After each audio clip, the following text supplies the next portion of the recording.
Motiva. This is now officially the first day of the new year, or at least the new year in Strixhaven. You know, as it was last year, that this is sort of a free day for everybody to get situated before stepping into and dipping your toes into school life, starting tomorrow for the next couple weeks. And you are getting yourself put to rights before a couple weeks of honestly stuff that you are not really sure how it's gonna go.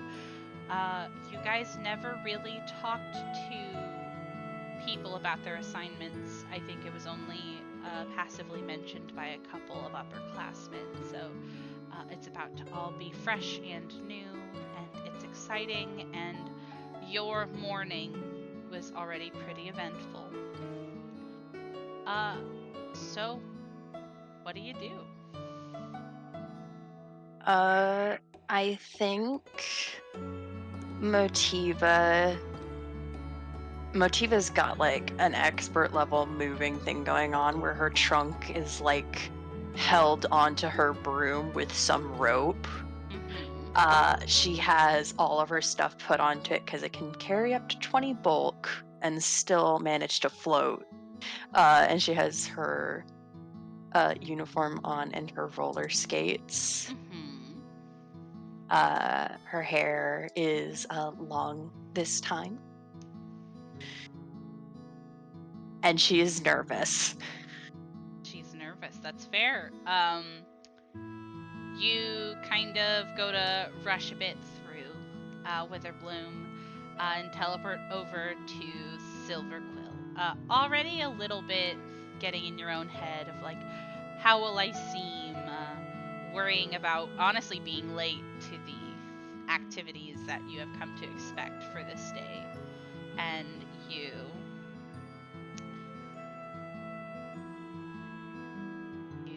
go. And you see that the Silverquill campus is sort of bustling. Most of the people seem to already have some sort of idea of what they're doing, but most people, and a lot of people that you are unfamiliar with, as you have not actually met that many Silverquills,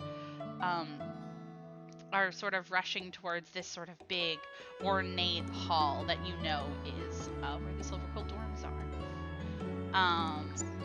And you bust in, and it is throngs of people dressed in sharp uniforms cut in a similar way to yours, with black and white and little trinkets. And if you thought that Prismari students were very fashion forward, it is fascinating to see how avant-garde and how haute couture a lot of the people here are dressed, even on the first day, even in casual wear. Do you approach the board that has the room allocations? I think Motiva is going to use invisibility, and yes, she will look at the room allocation. She wants to look for her friends. Yeah, so you are going to use one of your invisibilities? Yes. Okay, that is one of your invisibilities throughout the whole day. Just keep that in mind. Yeah.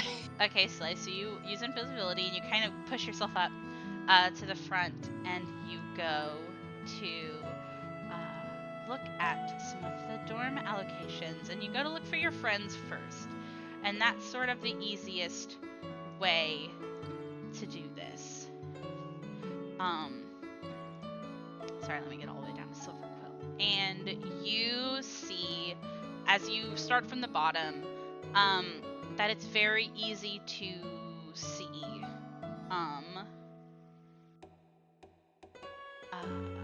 You start seeing people's names in these rooms, but you see more of them lower than higher. The first name that you recognize is Giselle's, who's in a room 225. and you see that she has 2 other roommates. Nanya Lugo, which is a person that you met at graduation, somebody that you're not familiar with. And you actually also see Grayson's name there. Ha. And something that is of note to you, Motiva, is that last year you knew that Grayson has not always had a really high up room, and had 2 roommates last year also. But you think that this is actually particularly low for Grayson or Giselle. Oh, no. And that kind of, I feel like that gives you an idea that whether it be their ideas maybe didn't track, maybe their magic wasn't up to snuff, but you get the idea that that means that they both did pretty bad during finals. Oh, no. Giselle, Grayson, no. Okay, sorry. Go ahead.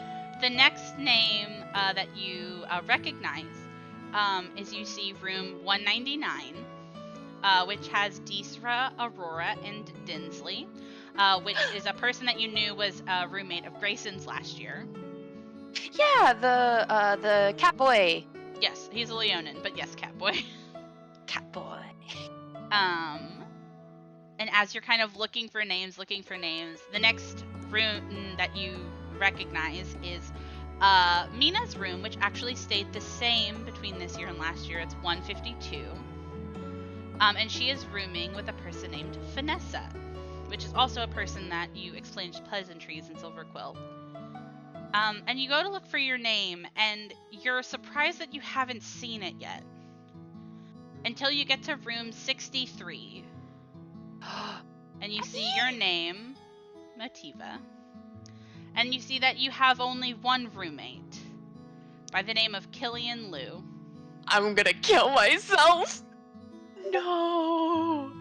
No. No. And as you're sort of having this moment of dread, you're seeing these sort of throngs of people like networking, rubbing elbows, pulling off into corners. What is your perception bonus? I'm gonna roll you a secret little perception check. My perception bonus? Yeah. My perception bonus is 7. Okay. All right. So you look around, and it's hard kind of for you to find people this sort of heavy with this realization of like where you are and where your friends are. And the only person that you recognize in the crowd is that you see Grayson talking to a person that you're not super familiar with sort of dark skin and this sort of like lavender hair. Oh, that sounds really pretty. I have a pick crew. A pick crew? I don't have a pick crew for every character that I'm going to introduce in this session, but I tried really hard to have a pick crew for most people if they didn't have a token. I didn't expect any pick crews at all. This is delightful. Oh no! Awesome. How are you feeling and what are you doing? You don't see any other familiar faces in this crowd.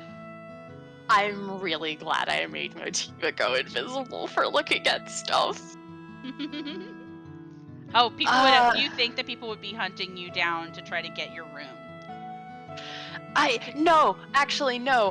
Here's the thing. I think it's one, either people would be hunting her down for her room, or nobody would switch places with her. Yeah. At all. And there's no in between. Oh my god.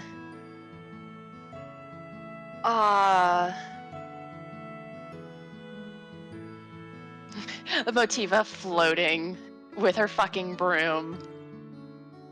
Staring. Oh my god. What's your plan now, bucko? So many plans earlier. You threw them all out. Oh no. Oh no. Okay. Oh, balls. I will give you an olive branch.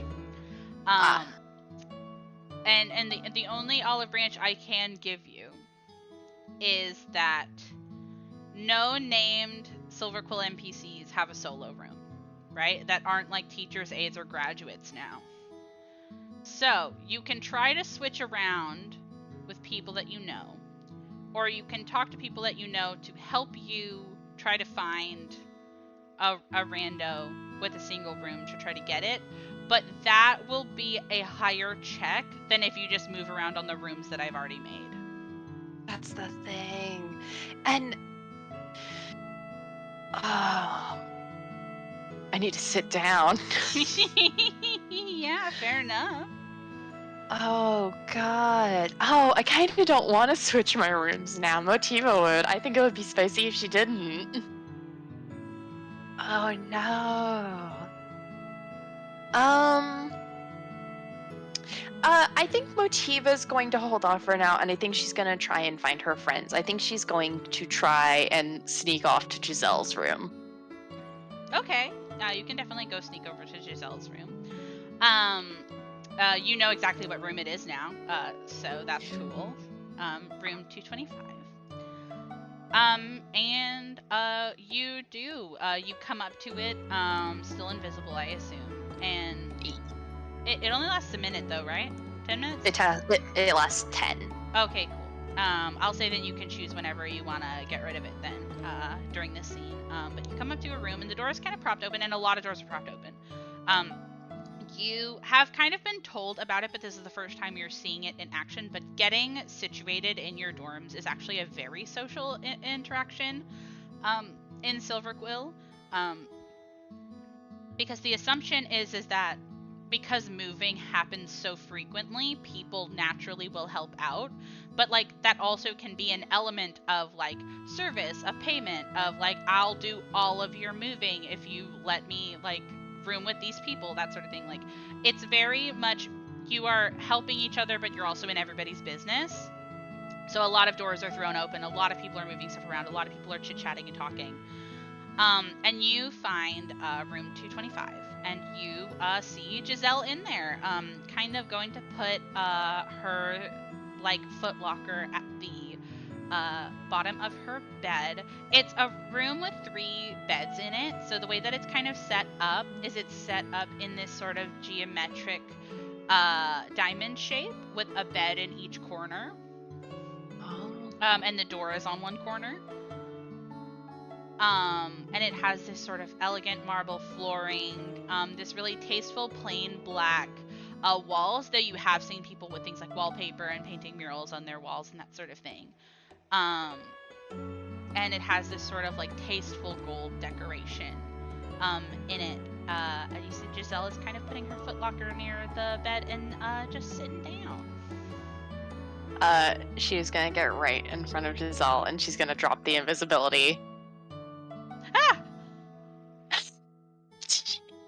I think that she tries to push you just out of reflex.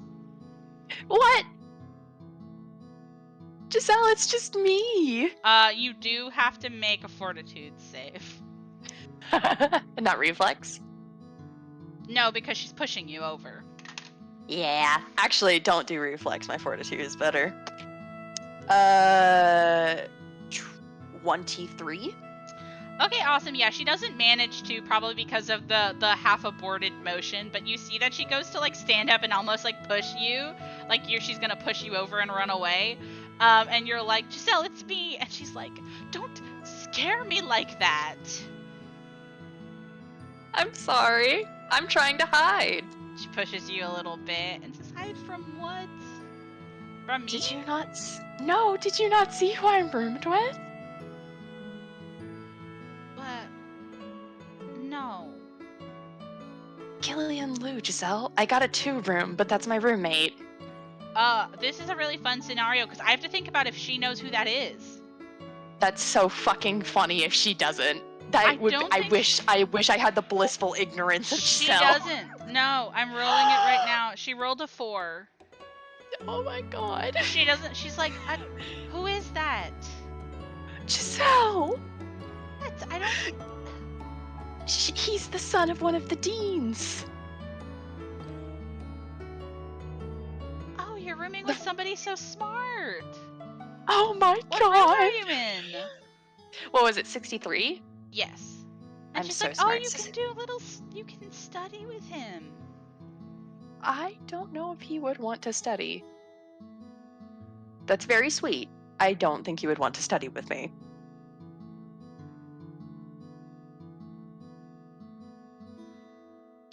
She's gonna just Motiva, what did you do? she's gonna just go and hide under the bed. Giselle gets on her hands and knees and looks under the bed. Motiva, what did you do? The first time I met him, I might have been so embarrassing that he just told us to leave him alone. Maybe. Oh, but that was last year. Now you're roommates. Embarrassment is an eternity, actually. Do you remember when we first came here and you kept trying to be really friendly with the Sean and he would just call you an idiot all the time? Maybe it's like that. I mean, he was right, though. She goes to, like, smack your hand. She's gonna just look and she's gonna be like, well, what if it's like... Okay, well, what if it's not embarrassing, but what if a lot of people harass me? Why would they harass you?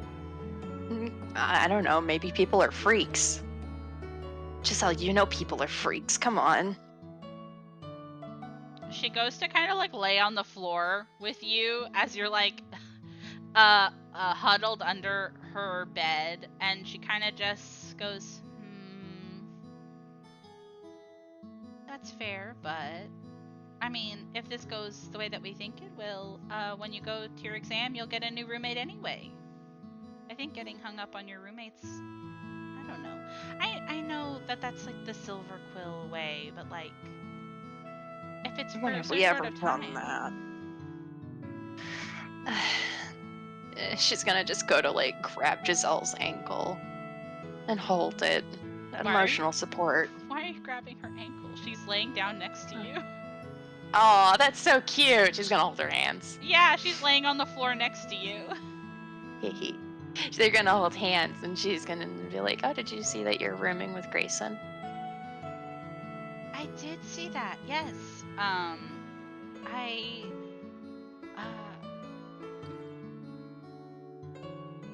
I think it's really nice to be rooming with somebody that, like, I know. I mean, I guess I don't know him very well, but, like, you know, he's on the Star and he's around Mina all the time, so I've talked to him a bit.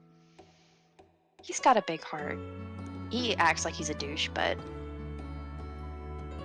I think he's nice. Sweet. I feel like he doesn't really feel like, you know, the archetype he puts on, like the I am a stoic and powerful man, you know? Made of money. I can do whatever I want. I will tell you what to do and I'll order you around and blah blah blah. He doesn't act he's like nothing like that. Yeah. No. I think you'll like him. I hope so. And as you guys are kind of talking, you hear somebody walk up into the room. You can't see them because you're under the bed and Giselle's laying on the ground. Motiva's gonna look at Giselle and just be like, get up! Get up! Get up! Stand up! Giselle, you have to introduce yourself. Are you gonna keep hiding under my bed? I'll get out in a second whenever they leave. And as you're sort of whispering between, you see the person's shoes kind of walk up, and you hear a voice that you don't recognize say, "Hey, are you okay over there?" And Giselle goes to sit up and stand up really quickly, and dust off her skirt, and say, "Oh, yes, I'm fine. Are you Nanya Lugo?" And you can't see the way that this person emotes or anything, but you actually hear a laugh and say, no, actually, your roommate got switched. I'm Vanessa. And Giselle's like, oh, that was so fast? And you hear the voice just say, oh, it can be kind of fast. I don't really get too hung up on it. So usually when somebody comes to me and asks, I'm usually pretty quick to agree. And they keep talking. This is her room now, so... Ah, fuck. Well, while they're talking, Motiva's gonna try and stealth out. Okay, roll me, Oh, no, I roll you a stealth. Oh, this is so... I'm so full of power. Hey, guess what? Do you want to know what my stealth bonus is? What? 2. You're not invisible anymore. Nope.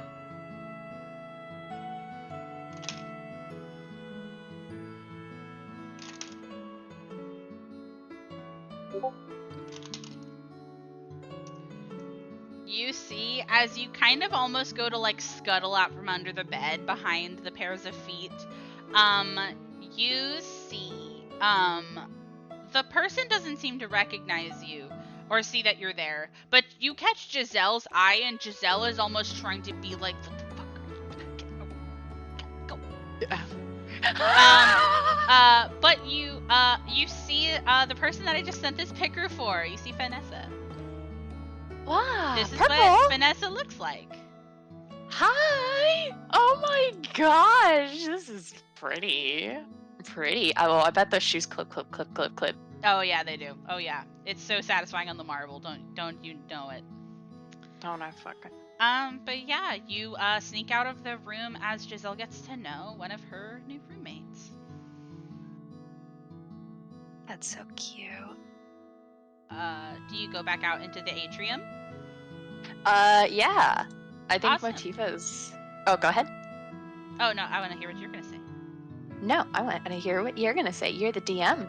Yeah, so you kind of go back out into the atrium, and some of the crowds are starting to thin out as people are actually starting to move their stuff into the rooms. People either accepting their lot in life or having made their switches. And most of the people who are still in the lobby are kind of the people who are stubborn, or they're handling something else, or maybe they're looking, just chit-chatting.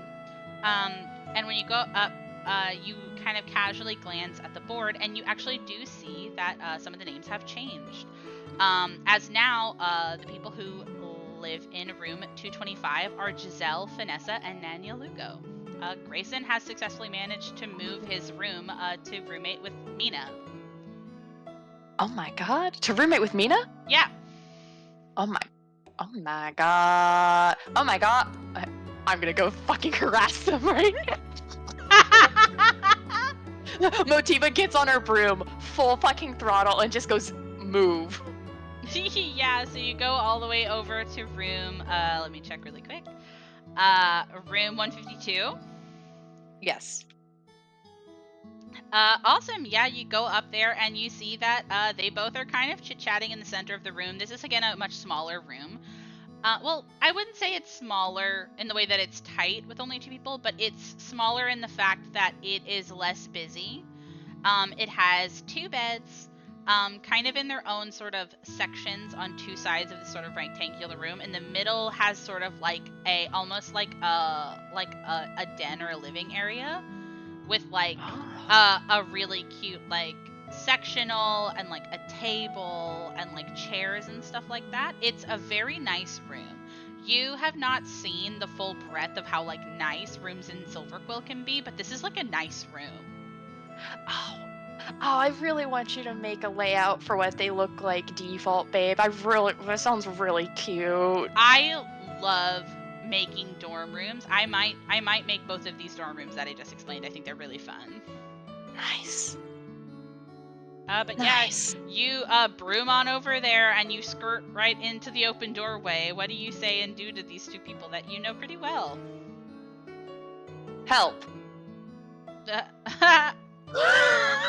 They both look to you with like alarm but also incredulity, and Mina's just like, girl, what? Help.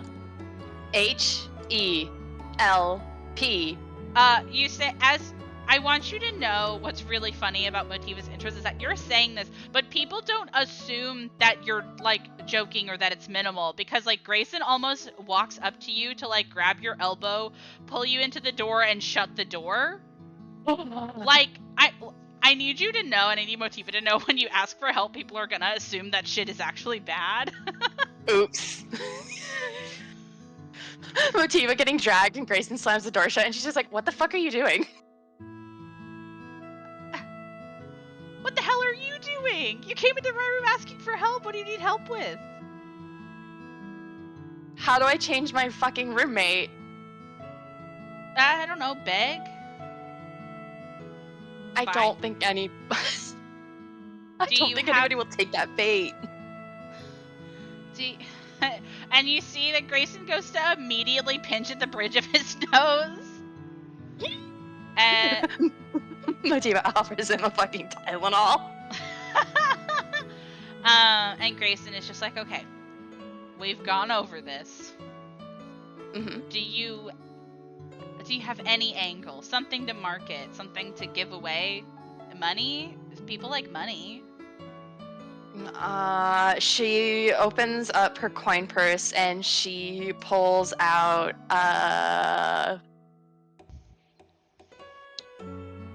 14 gold, I think.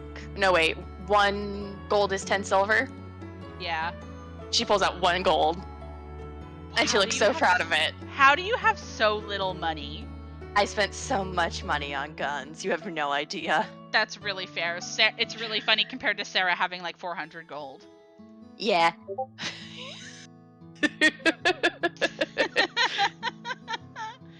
I spent all of my money on gun. You see Grayson look at your coins in your hand, and it's not even like a gold piece. It's 14 silver and like 1 penny mixed in there as your copper piece. And yes. He just looks at it, and he's just...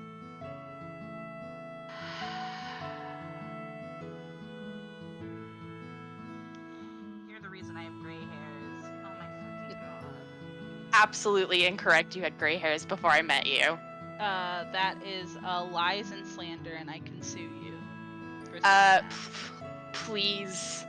Please, God, humiliate me in court. I'd love it. I would love to see it. You're so fucking annoying. Anyways. No.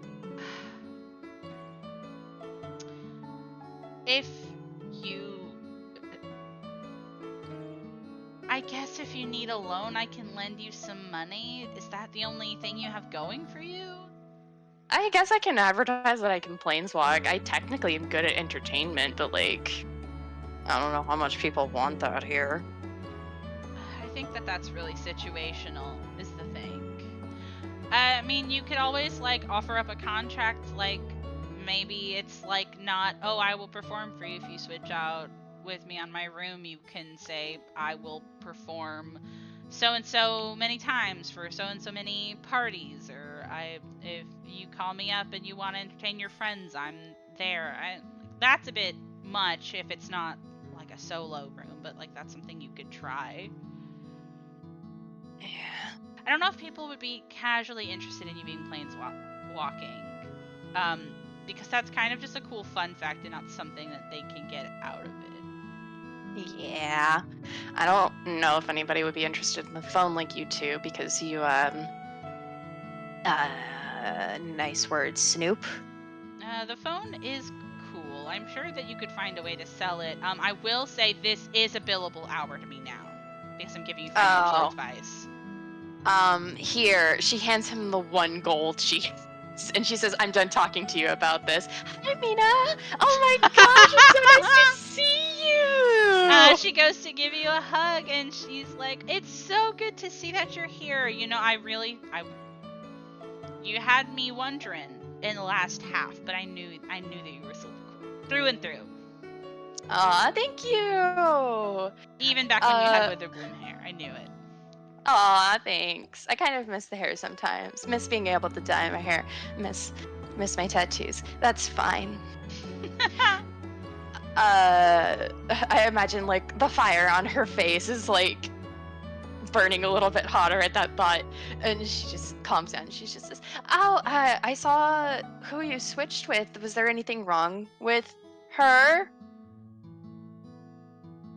What? You have to tell me because I like Giselle." You mean Vanessa? Yes. Oh, I didn't switch with her at all. Grayson did that. Oh, she looks to Grayson. I'm tired of having so many roommates. I don't know what you want from me. And Oh, if that's Vanessa fair would be enough. an easy target. What the hell does that mean? I don't know. She's easy to make deals with. Doesn't ask for a lot. What'd she ask for from you? Oh, I just bribed her. It was easy, like I said. I didn't really have to jump through any hoops. You know what? Fair enough. Thank you. It's a reliable, barter over here. Silver quills like expensive things, if you've not noticed. Me dropping down my silver amount. Yeah, isn't that crazy? Yeah, crazy. You see him just kind of go to idly jingle the silver coins you handed him. And he goes to kind of put it in his bedside drawer. I hate him. It was a billable hour. I don't know what to tell you. He does not give financial advice for free. It's true. Ativa's just gonna stare. The door is closed. Yes, Grayson did close the door. Slay. Motiva's just gonna shrug and just say, "Do you guys know if Killian stays around the dorms a lot, or is he studying city?" You say that, and they both go to look at you and then look to each other, and then there's kind of like a moment of like recognition as Mina is like, "That's right, you're rooming with Killian this year." Am I the only one who stared down who my friends were going with? Yes, I am rooming with Killian Liu. I mean, I looked at it. You look at it, but you don't assume that everything on the board is written in stone when you first look at it. I didn't know if you were going to weasel out of it. I don't know if he was going to weasel out of it. That's so interesting. Grayson, remind me if I'm wrong. And Grayson is like, "No, you're not wrong. I think this is the first time Killian doesn't have a solo room." I was going to ask about that. I'm pretty sure he had a solo room. He did. He did last year. Through all of the exams, I kept an eye out on it. Oh, so he fell off. Oh. It's also kind of low for 2-room. Because I know that I could be higher. I could go higher anyway. You see that, like, there's almost like this expression that, like, they're both, like, cooking. Like, something is afoot here. This room is cooking. This room is a little pot. And then you see Mina come to slide on up next to you and say, Oh my god. I know you were talking to me a little bit. And you see that she goes to kind of fluff up your little sheer top and put hands on your shoulders and say, "I remember you told me that you were really interested in joining the Star this year." That would be a way to get a lot of information. And Grayson, obviously, like, not looking at you, but looking really smug, almost like checking under his fingernails, saying, "I pay really well for tips for the gossip column." I hate them so much. They are no longer helping you get out of this. No, yeah, Motiva's gonna point to Grayson. "Give me my fucking money back." No, I gave you advice. Oh my god. You paid for my advice, not for my help. Oh my god. And I gave you my advice.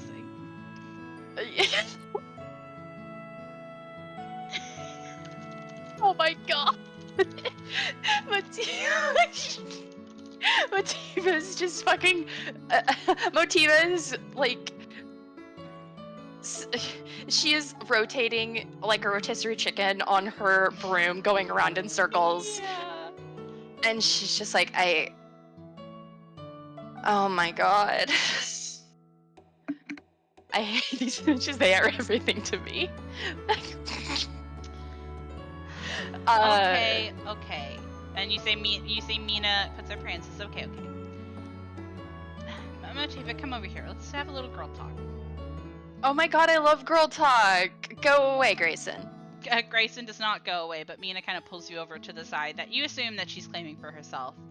And she goes to kind of lean on the wall, and put you on the wall next to her, and she folds her arms and she's like, okay. I can't say I get why you don't want a room with Grayson. A room with Killian. God, Jesus Christ. But it really, 3 times in that sentence, my mind wanted me to say the GR soundbite for some reason. No, it's okay. I understand. I can't say I understand why you don't want a room with Killian. I think it sounds very exciting. So,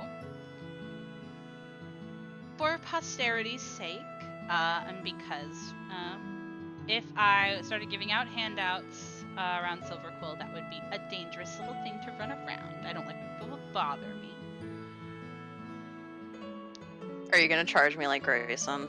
I'm not gonna charge you. I'm gonna ask what you think you can put on the table, because if I room with Killian, I could get just as many scoops as if you did. But I can't do it for free. I hope you have to understand that.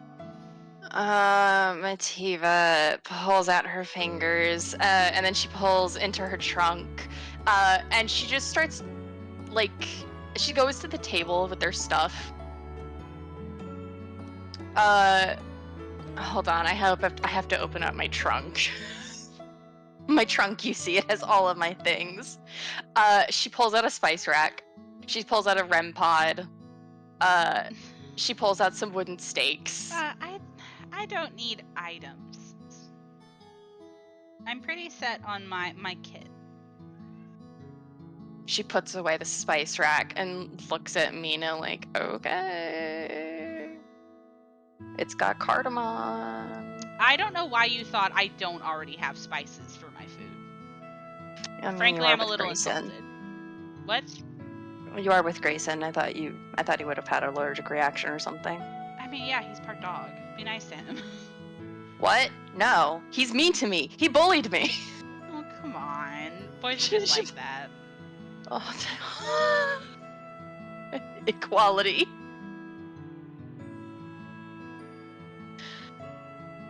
Motiva thinks, and she says, I can aura read while you're doing interviews.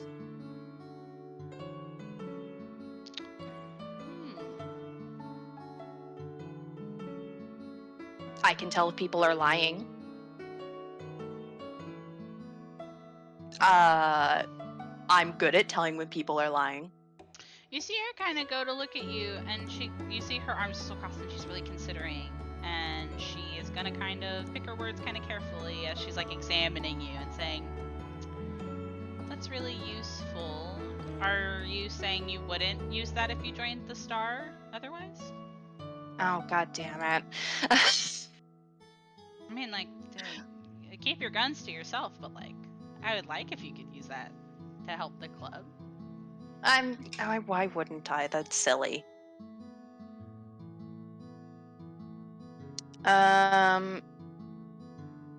She kind of just thinks for a moment, and she says, okay, then sister is off the table.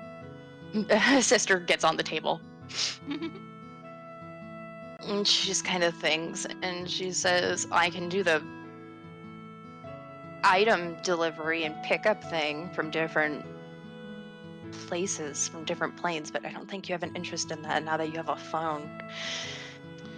It is intriguing. It is intriguing. I guess last year I really should have been comparing and contrasting, like going through Fane versus going through you, because both of you do technically charge. So it's like, I don't really know the pros and cons of going to you over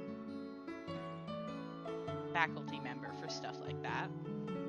Fane can't get you hot Cheetos and fucking phone, I don't think. Oh my god, see, I hope he that's can't. hearsay, though, because I've never asked Fane for hot Cheetos. But I will now, because an experiment is fun. I will give you,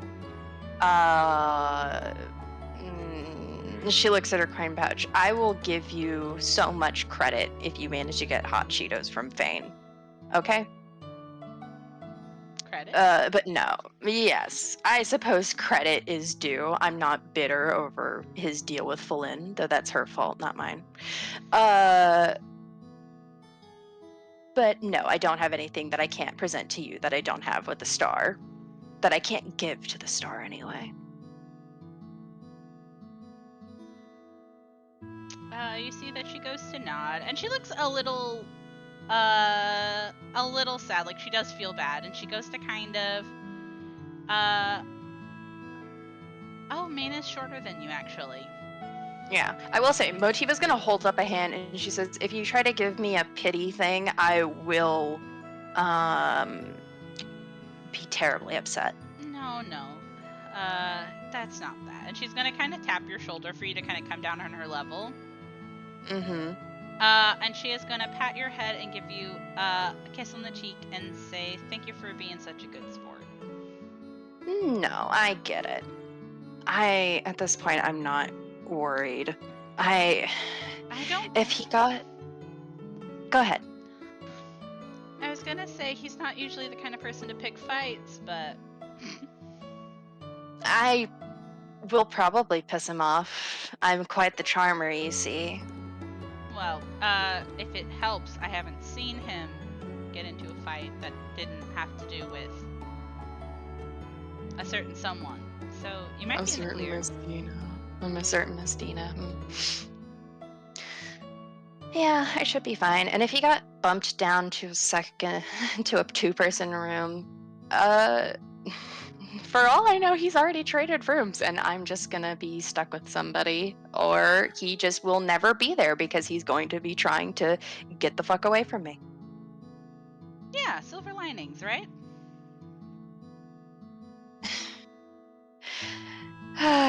She just thinks for a second. She says, "Yeah, you're right." I know it sucks, but at some point in your tenure here, you're gonna have to room with somebody you don't like. Might as well learn the skills now with somebody who's relatively toothless. You say that, and he's gonna shove me out a window. Just wait. Well, you have a flying broom.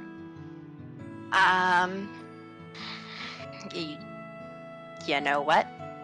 You have me there. Somebody's gonna push you out. If you're worried somebody will push you out of a window, always have Featherfall. Or I just pull them in with me. Now you're thinking like Silverquill. She's gonna have a laugh, and then she's gonna just stretch. She's gonna take a second, and she's gonna say, okay, I can't keep using invisibility. I have to use that for later. And she winks at Mina because she has secrets. And she's gonna say, I'm gonna go drop off all my stuff because I think my broom will snap if I have my trunk on it any longer. That's fair. Get yourself situated about as much as you can manage, and we'll see ya. We'll be right down the hall from you. I know. Crazy. Bother me if you need me. Same here. Don't worry. This door will always be open. And you hear Grayson go to argue, and Mina is the door will always be open for you. Aww. She gives Mina a kiss on each cheek, and she's just you love me. You're all right. But she's hugging you with one arm. She's gonna give her a big hug, and then she's gonna go to Grayson, and she's gonna say, thank you so much for the financial advice. I surely will put it to use in the near future. You see him go to fold his arms and kind of give you a little smirk and say, you should listen to me more often. No. And she's gonna kick her trunk and her broom like it's a horse, and she's gonna say, move, and she's gonna take it. And she's gonna go into her room. Awesome. You go into your room, and it is. If you had thought Grayson and Mina's room was fancy, the room that you are appointed is really nice because you're in the top 100 rooms. This room is gorgeous. I would honestly say the idea that like it's like segmented into little like suites with like walls and like folding screens. Oh my god.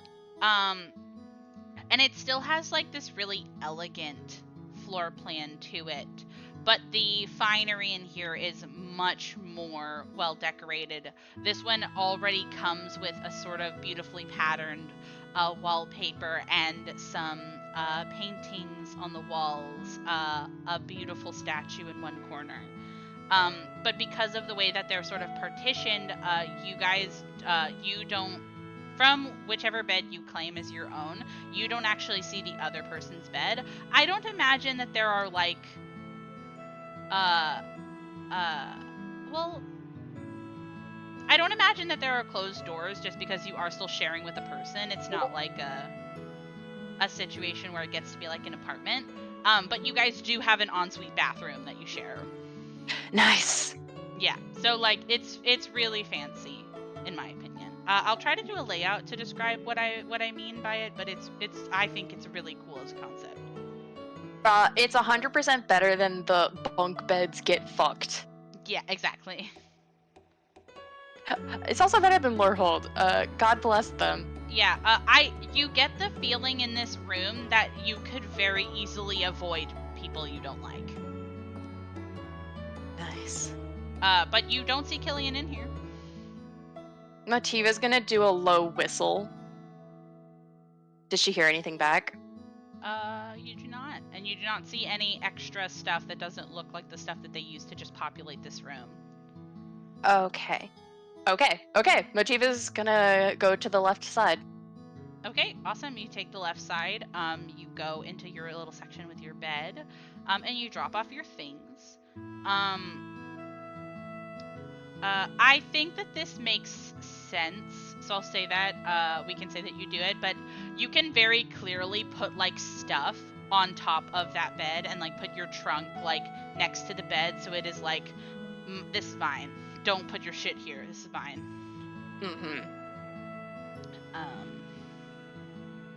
But you do that. How big is the bed? I want to say it's definitely like, honestly, I think it's at least a queen. Yeah. Oh, Motiva can go back home and buy some sheets. Oh, that's so cute. It's a big bed. I think Motiva's like gonna sit down and she's gonna start like writing room ideas. Sorry, were you saying something? That's really cute. No, I might have been, but that's really cute and I love that. I was gonna say, if this place had doors, you could probably really comfortably have guests over. Winky face. Pussy. But even if you didn't, you know, hanky-panky, like, you could have somebody share your bed with you. It's not like they have to get on top of you to, like, be able to sleep in the same bed. Which is nice. Motiva has posters. Can she hang those up? Yeah, you should do that. That would be really cute. I can also definitely easily say that you can, like, talk to one of the RAs. I don't have RAs listed for the non-first-year dormitories, but you can get picture frames for your posters so that they look fancier on the walls. It's really funny. Yeah, she'll get picture frames. Nice. They would recommend it whenever they notice you're putting things on the wall. They would be really quick to remind you, just keep in mind, in about in a quarter you might have to be in a different room. No. Don't fuck it up. But yeah, you can put your posters up. That's so delightful. I might ask you and Sarah to mess around on The Sims and make a room because it would be really cute. It's really cute. We're definitely gonna do it. Yeah, unless you want to do anything of note in your dorm room, I will say, the entire time that you're here, for this portion, you do not see Killian drop off his things yet. So that will be a thing later. Okay.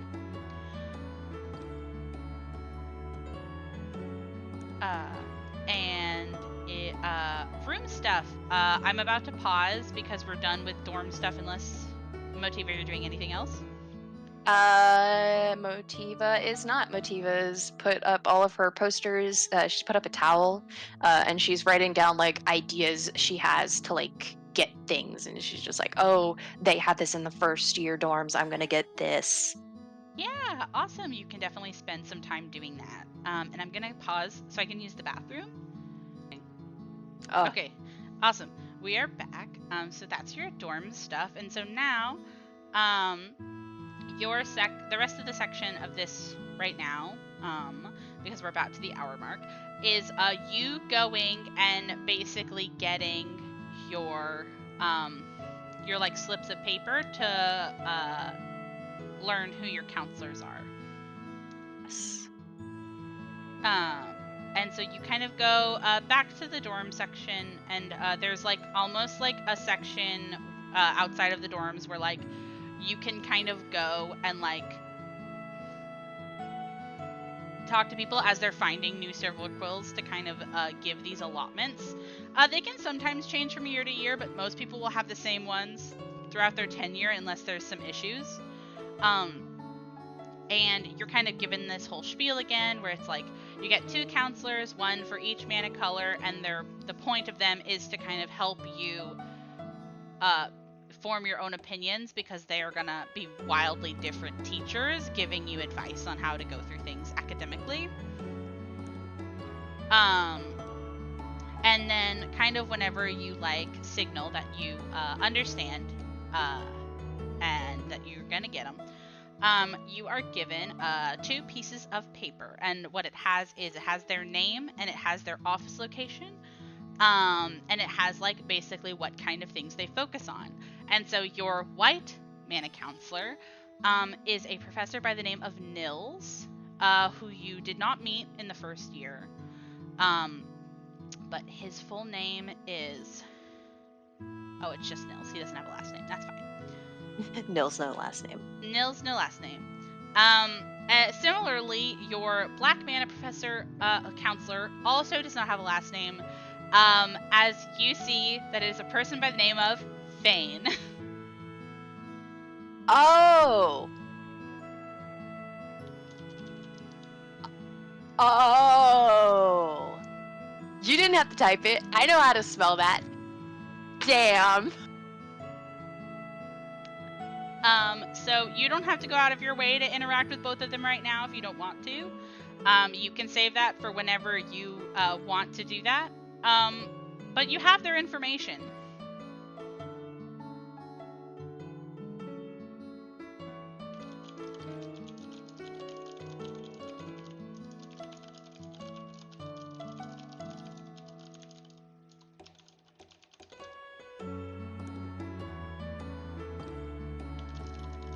Okay. Well, I want to meet them. Go fuck yourself. I'm gonna go meet. Should I go with something new or something old, Sarah? Fane is Tom Hiddleston. You're right. One second. Okay. Do you want to go with something familiar or something unfamiliar? As Sarah said, we shall look into the new. Look into the new? Awesome. You go to the little office room that is kind of put on the paper for Nils. And you see that he is a professor of Radiance, and his sort of focus or his speciality in white mana is sort of like discipline or self-discipline, which is a weird thing to see on Silverquill, but when it comes to the idea of going hand in hand with things like contracts and things like upholding your contracts, it's sort of like that, kind of like all of the professors actually have hyper-specific specialties that are written about, and so that's kind of like Nils' focus. And you come up, and there's a couple other students that are kind of like idly talking to him. But you have a moment to kind of go and introduce yourself to him. How do you think you approach him? I have terrible news, but he was actually going to be normal. She has her hands together and she says, "Hello, I'm Modia. It's nice to meet you. You're going to be one of my counselors?" He looks at you and he goes to check a paper he has in his hand, and he nods and says, yes, of course. And he goes to hold out a hand to shake. Yeah, sure. She'll shake Old Man hand. He shakes your hand and he has kind of a firm grip, but he also does that thing where his other hand will kind of go to hold the other side of your hand. And he kind of like goes to look at you in like a very earnest way, and he says, "It's nice to meet you. You can call me Nils. Professor as a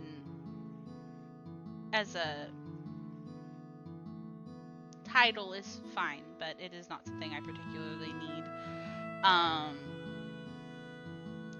I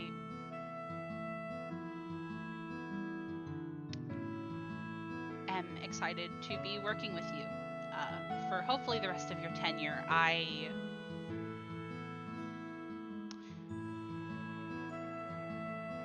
It may sound like a falsehood, but I mean it when I say that I expect very great things from you. And I hope that I can help you find them. Toad for you should choose white mana, actually. Are you gonna try to sense motive right now? I would love Okay, what's your sense motive. What's your perception again? My 7. Okay. Hold on. I think I have an ability for this.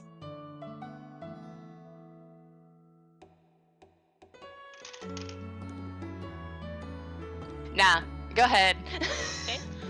He seems painfully genuine, actually. You feel like teachers when they say things like, "I think that you can do great things, or you can go far, or I expect great things from you." It seems like he like legitimately means it. That like he can see you as like a new up and coming spellcaster, and he wants to help you realize what you can become. Oh Jesus! I think Motiva's eyes are gonna shoot up at that, and she's gonna nod and say, "It will be a delight to see what you can bring into my eyes." Of course, and please feel free to reach out whenever you can. When we are asked to be counselors, we know what that entails, and it is mostly academic. I will admit, but if there are situations in your school life that affect things like your magic, your abilities, focuses, what you would like to do outside of Strixhaven, I am also willing to give my opinions on those as well. Interesting. I feel like Motiva got the fucking air knocked out of her when she's just like, "What the fuck? What the fuck do you mean you're a genuine person? What the hell?" What white mana does to a motherfucker? What white mana does to a motherfucker? Oh my god, it's like being around Fallen again. Oh man. Motiva's gonna nod and say, "I will make sure to bring anything up to you if I think it's necessary." You seem busy with a lot of people, so I'll let you get to them. Yes, of course. I just trying to do my rounds. But I hope you get settled in well. Thank you. She does a little nod of goodbye, and then she goes to see Fane. Yeah, so you go to see Fane, and Fane is set up in an area that you guys technically know, because Flynn has gone to go see him, right?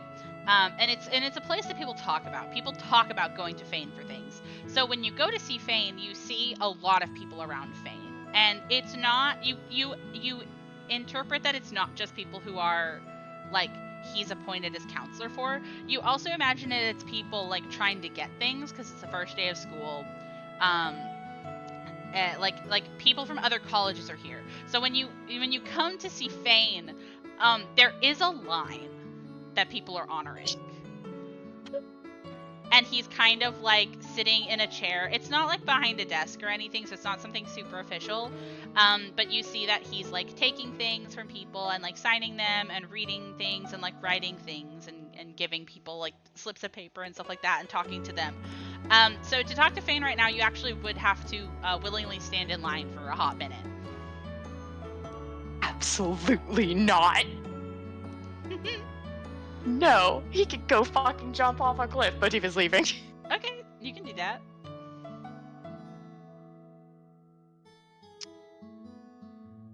I think she's just gonna go back to her room. Okay, you go back to your room and you settle down. And I think that this is gonna be the end of your section. And we're gonna try to do Flynn's section. 1 second, I'm gonna pause to move everything over. Alright, Flynn. Your morning has been eventful. And there's sort of a tiredness that kind of settles heavy in your bones. But the world goes on, and there is hope for tomorrow. And you still haven't really gotten your dorm and counselors situated. So, might as well focus on what's in front of you. I feel like... Yeah? Oh, go ahead. No, you. I feel like if there is a public restroom or something nearby, Flynn is going to hide in there and just spend a solid 10 minutes trying to come down and refocus. Oh, yeah. It's very much like washing your face, looking in the mirror, touching cold porcelain, you know what I mean? 100%.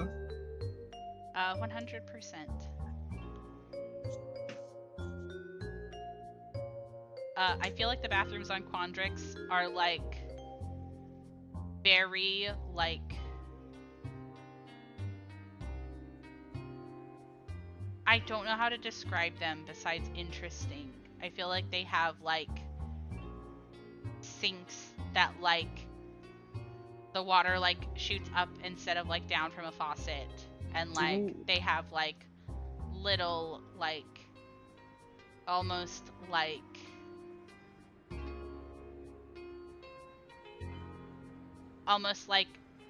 centerpieces in the middle of the area that has like a round thing for like a plant or a tree or something. Ooh. Yeah. Fancy. Everything's geometric. Of course. Okay.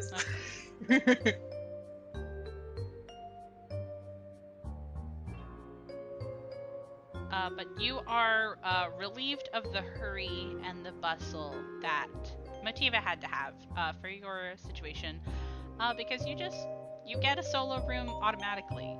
You just gotta find where it is. Yes. Gonna do my damnedest to navigate. Yeah.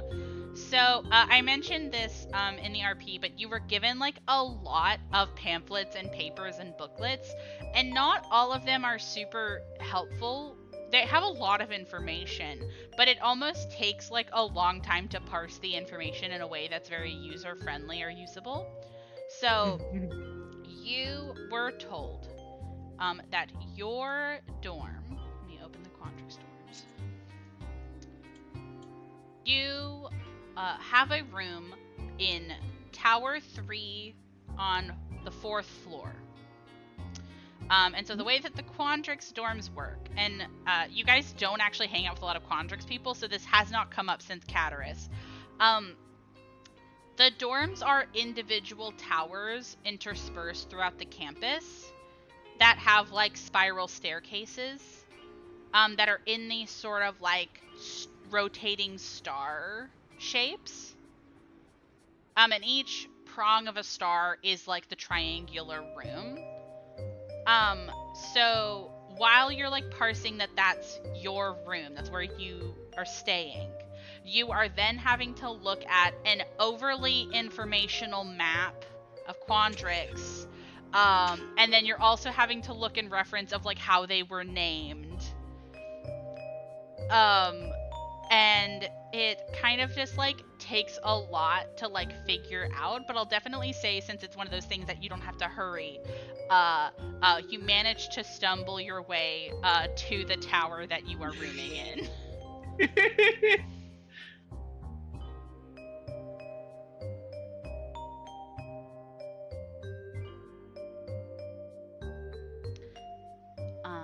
And as you sort of get to this tower, walking through the Quandrix campus to do so, you begin the climb.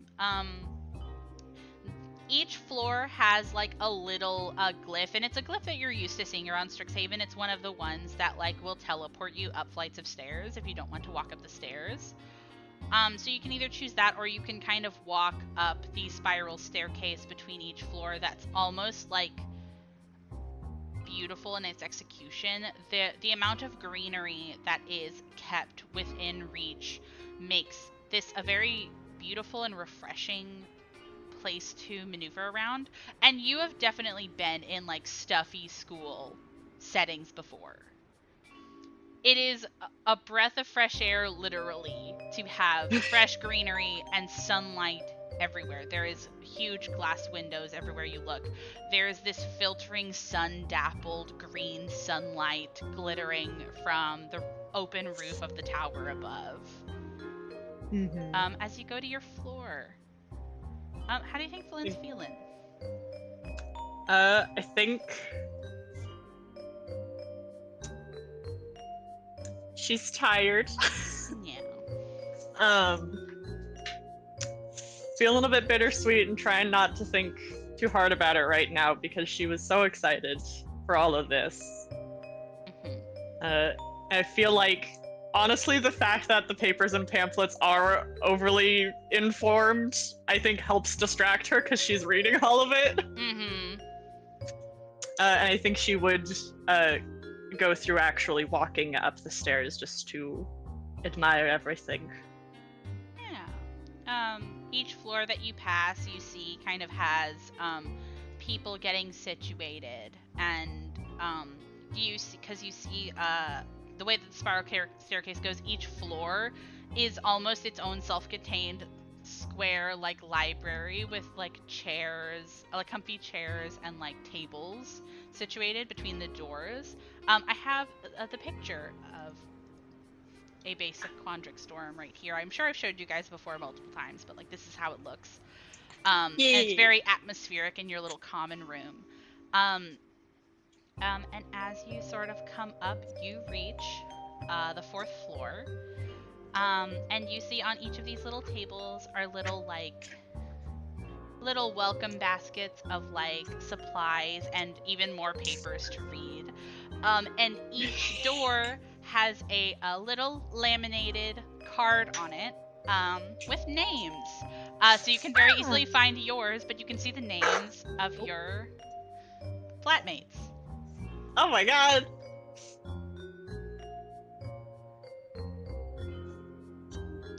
Do you think you're going straight to your room, or do you think you're going to see who your flatmates are?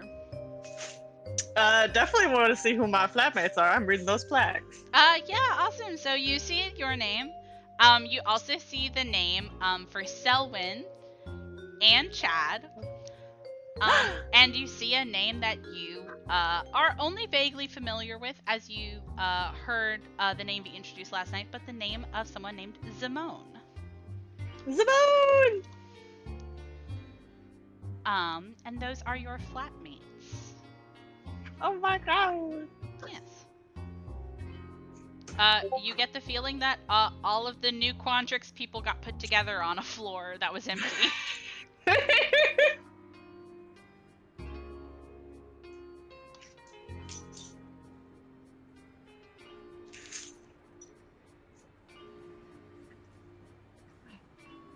Do I hear anybody else on the floor? Oh, that's a good question. I'll roll perception really quick. Nobody is in the common area with you right now, but I'll see if anybody's in their room. What's your perception bonus, can I ask? Let me grab it. Perception is plus 13. Jesus Christ, alright.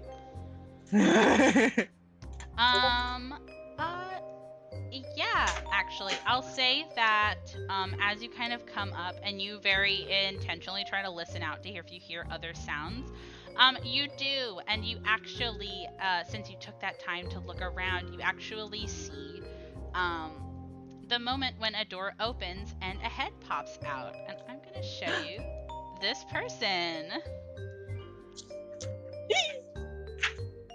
I showed you them last time, but I love this person's designs. I'm sending it again.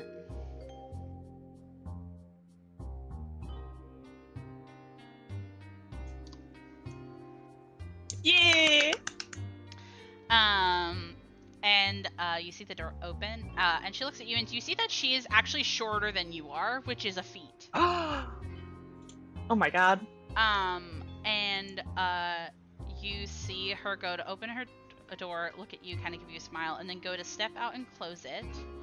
And kind of idly walk over to where you're standing around. And she goes to say,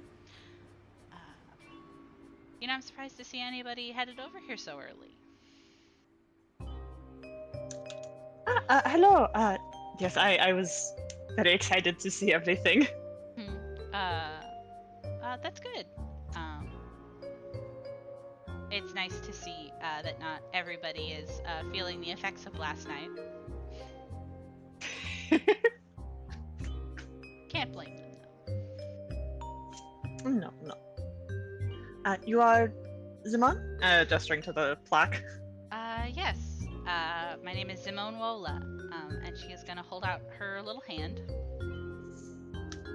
Shake. She shakes your hand, and she says, you know, it's exciting to get a bunch of new second years on my flat. Last year I was the only one here.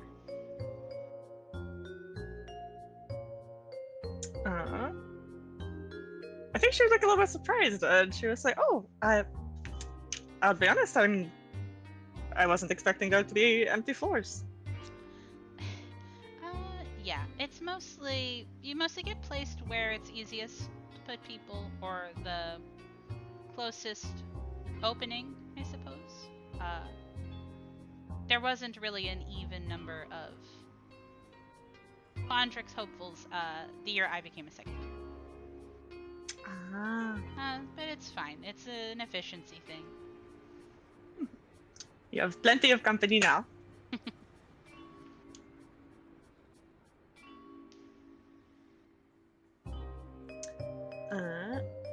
She's gonna look at the other two rooms and she's gonna say, "Am I the first of the others to come then?" Yes, I haven't heard anybody else come out. For a while I was waiting outside, but like I said, I thought that people wouldn't be quick risers.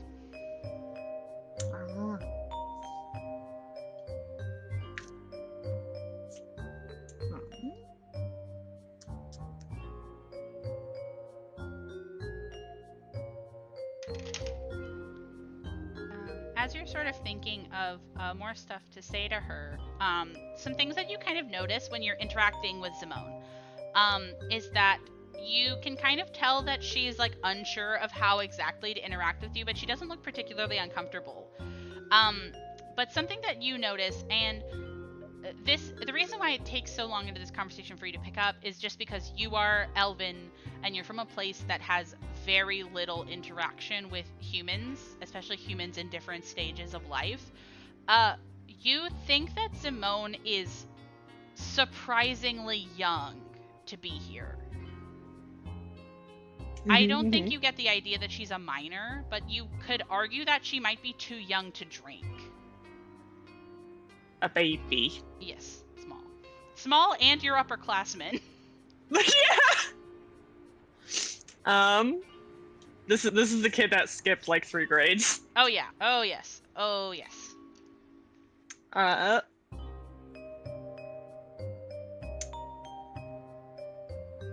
think Flynn's gonna kind of think for a second and say, I do hope that this is not a rude question of me to ask. I'm not very familiar with human aging. How old are you? Roll me a diplomacy.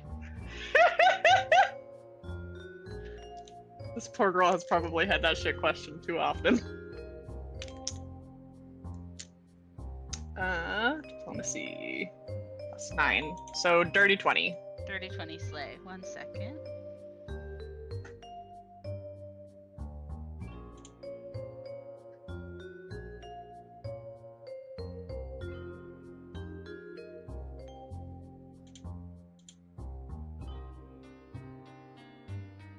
You see that she goes to look kind of like vaguely amused at the question, and she's like, no, it's fine. I hear it a lot. I'm 19 this year.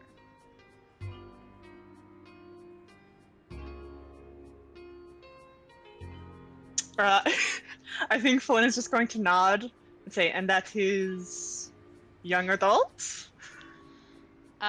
Most people would probably average a human's coming of age at around between 18 and 20 years. Ah, gotcha. So I was not of age whenever I came to Strixhaven. Oh, well, that is remarkably impressive. Thank you. You see, there's a second where you almost see her try to fight being humble and being honest. And she takes a second, and then just kind of looks at you with a smile and say, I wish I could say I worked very hard on it, but I've had a very easy time here. I think that would get Flynn to laugh a little bit. Interesting. Well, it's good to have confidence about it. Thank you. I feel like I've earned it. No, I just met you. I shouldn't be bragging. My grandmother was a professor here back in her tenure, so Oh. maybe it's through the genes. Please do not feel the need to cease bragging on my account.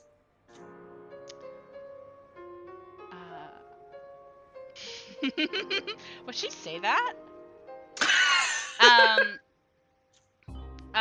Well, in that case, I love telling people how I've sequenced over a fourth of the Fibonacci sequence. Flynn, something that's really, really interesting about this is that you're not bad at math, right? But mathematics has not been your forte in your academics, right? You're really like, I feel like you're geared up to be like, oh yeah, I don't know what like the logical, philosophical like conundrums are in this plane, let alone some on my plane. But you know the Fibonacci sequence because in your first class on Quandrix Mana, Ibrahim gave you an unsolvable pattern. And so this girl in front of you, eons younger than you, younger than most anybody else on this campus, who came here before she was even an adult, has mapped 1/4 of an unsolvable pattern. I think Flynn's jaw drops a little bit. Oh, well, I hope said that I could. No, yes, it's. You're perfectly fine. I just. Oh, my light.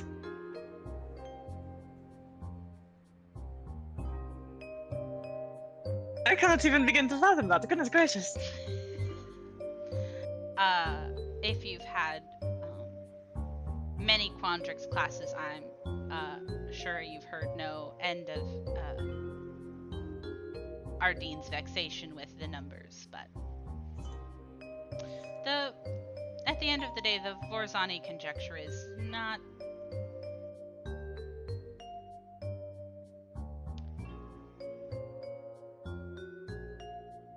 And you see that she goes to kind of take her time to say this thing that she's about to say.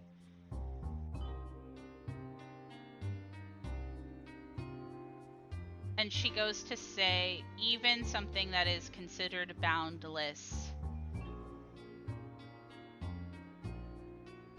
has a way to be understood.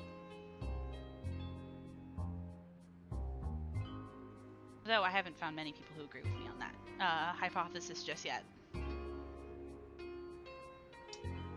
I think I do. Well, then I think we'll get along well. Hopefully, if it is not too bothersome, I could perhaps come to you with particularly vexing questions. I wouldn't mind it.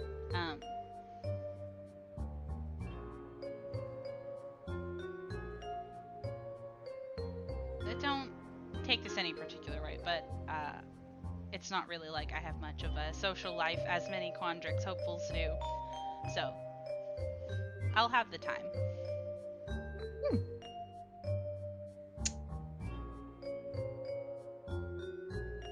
Hang on, I gotta think about how she would word this.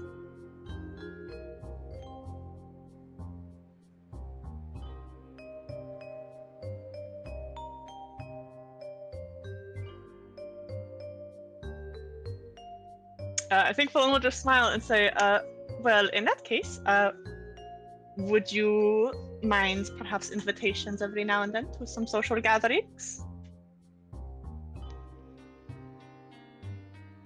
You see that she goes to kind of smile and laugh a bit and say, now I said not to take it any particular way. I'm more than fine focusing on my studies, but if you would like, in the spirit of camaraderie and peership, I'll consider some.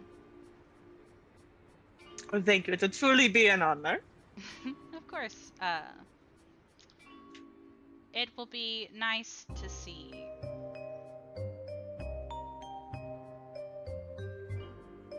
actual social hangouts around here. After my first year friends went into different colleges, it's hard to find time when you're picking apart theorems and that sort of thing. Would you? Now I'd have to speak to my other member. Would you like to join a little book club? What kind of books do you read? All kinds. That's a good question.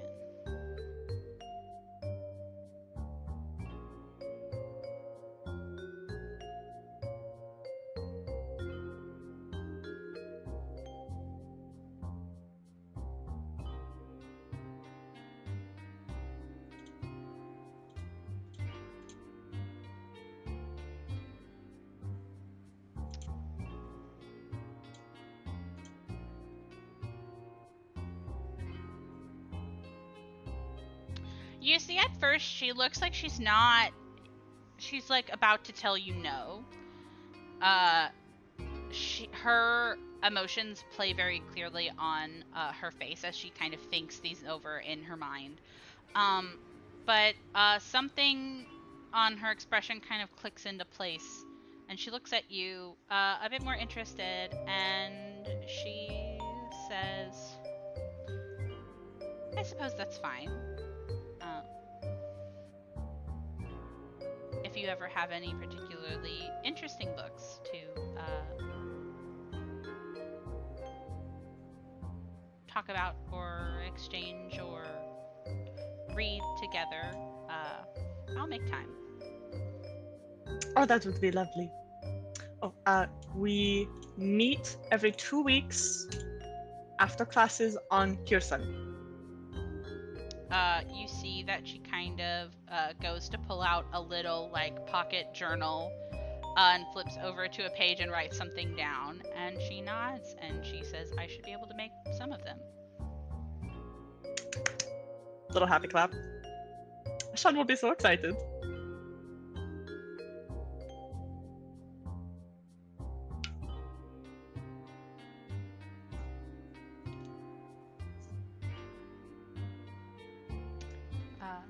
I think that someone's gonna kind of look at you and look you up and down and say, are you gonna set down your things?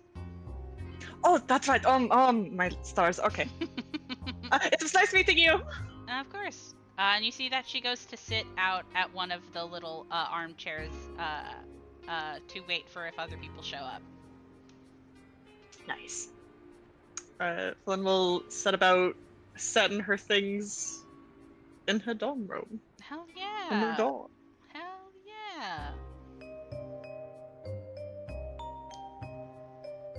yeah.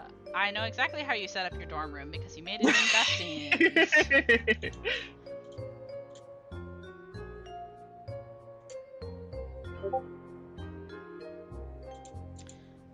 But Slay, that is mostly your dorm section. You can obviously wait to interact with Chad or Selwyn if you like. Or you can go and see your counselors. I also have a special scene written just for you, Sarah. Oh my god. Yes. I think if Chad and Selwyn aren't there by the time she's done putting up all her stuff, then she'll go to the counselors. If they are there, though, then she'll want to stop and chat a little bit. Okay. I definitely think that like Chad shows up by the time you go. And he does look like he's a little affected from the rager that everybody did at the tavern last night. But he's very invested to be here. And he is, you see him like come up the steps as you're about to leave, and he like points at you with both hands. Yeah, Phyllis does like a little like happy tappy feet and like waving her hands and say, "Hi!" He's gonna bite into your excitement, and he's gonna go over and he's gonna give you a hug and like pick you up. Yeah. And he's gonna say a joke like, "Ah, can't get rid of me."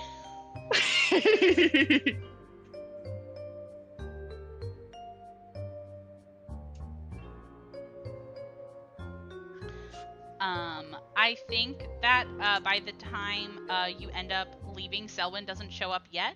But you and Chad and also Simone kind of talk idly, and Simone kind of says the same thing where it's like, oh, you know, usually people from the same year are kind of put in this blah, blah, blah, blah, blah, blah, you know, that sort of stuff. And Chad has a bit of a more difficult time setting up his dorm room because the dorm rooms are kind of really specific. A lot of people actually specifically keep things in trundles under their bed or puts a lot of like wall shelves. So he has to like figure out how he wants to keep his shit. Phyllis would offer to help him organize. Oh, nice. Oh my god, he would need it so bad. He would need it so bad. He owns too many things, and they're all big things. He would definitely take the help. And he would just be kind of excitedly chatting with you. I don't know if there's anything in particular he would want to talk about, but if there are any questions you have, you can ask them now or later. You live with him. Yeah. I can ask him later. They're small questions. Slay. You can always write small questions into like our little RP channels, and I will answer them in character. But yeah. So you go into the wide blue and green world. Yes. Slay. So are you gonna go and get your counselor papers? Yes, I am. Slay. So okay, I said it like that. You probably would have actually already been given the papers that tell you your counselors. So I'll go ahead and tell you who your counselors are, and you can go and interact with them if you want. And the two that you get, is that you see Rusha, which you actually remember is the bear. Yes. Who is your green mana counselor, and then the second one, your blue mana counselor, is a person by the name of Dika.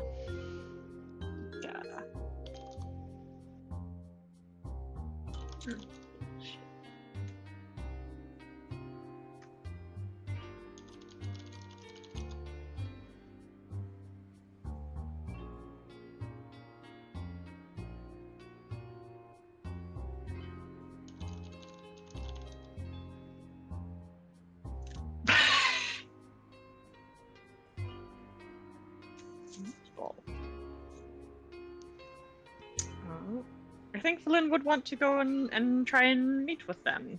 Yeah, I'm gonna send in their pictures really quick, and then we can do that.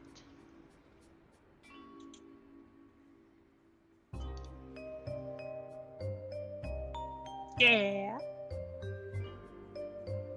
This is an NPC that you guys have not met yet. I'm gonna crop the card really big because the card is really cool.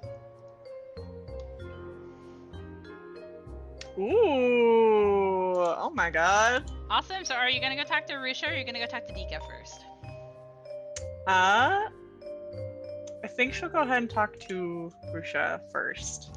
Yeah. Cause she know that one. Yeah, she know that one. So you go, and you see, the way that Rusha is set up. Rusha has an office, and it's sort of, I want to say that it's actually kind of laid out in a way that doesn't have like a lot of desks or chairs.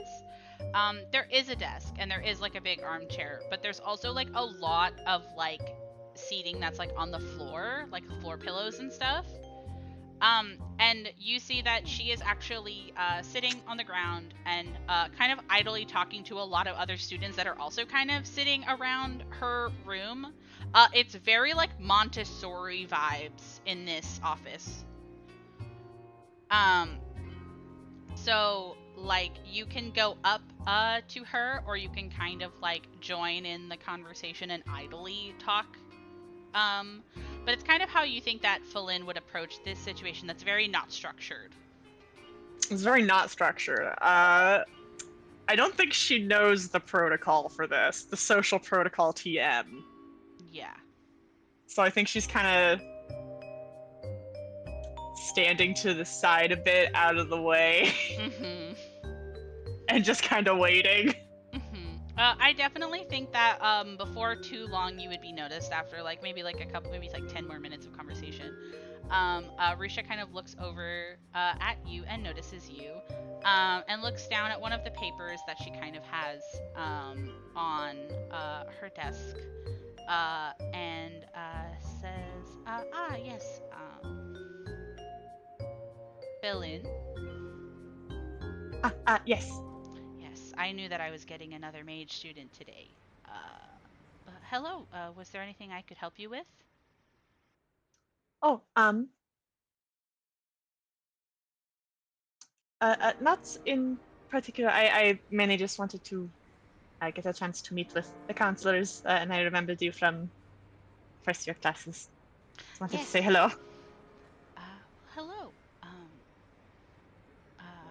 As you can see, my space is always open if you need guidance, advice, outside class tutoring.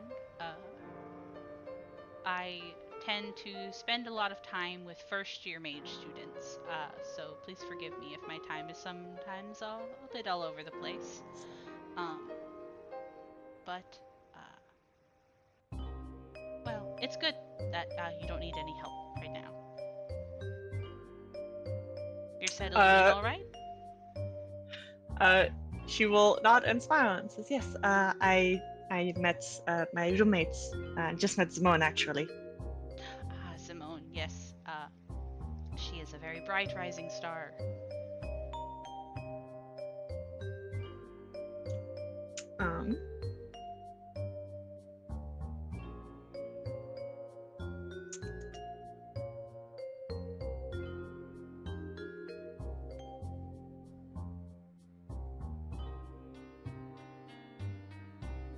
Can't think of anything more specific for Lynn to say. I feel like she'd say something like, "Oh yeah, we're excited. We're gonna try and get her into me and my friend's book club, and stuff like that." But I feel like she doesn't. Unstructured equals. Ugh. Yeah, 100%. And that's also like I think what's the most like that's what's gonna get Flynn's goat so bad about the counselor situation too, because they will not seek you out. Yeah. You go to them when you want advice, and they only give hyper-specific advice. But also, this in particular classroom is wild as a concept to Flynn. Flynn is like, eh. But what's also really funny is that Rusha is talking and engaging with you in this conversation. Oh yeah. I think makes it even harder for Flynn to be like, I'm gonna go. Yeah. You're really nice, and this is a nice room, but I don't know what to do here. I gotta go. I got to leave. Please let me leave. Please let me leave. Eventually, Rusha's attention gets pulled by a student who has a question, and they bid you farewell as you leave. And some of the other people in the room actually also kind of like will parrot a goodbye, which is also a very surreal thing for you. Because in most college classes, if you leave the classroom, everybody ignores you and doesn't call attention to you. Flynn is like, stop looking at me. Don't perceive me. Stop seeing me. But that's Rusha. Woo.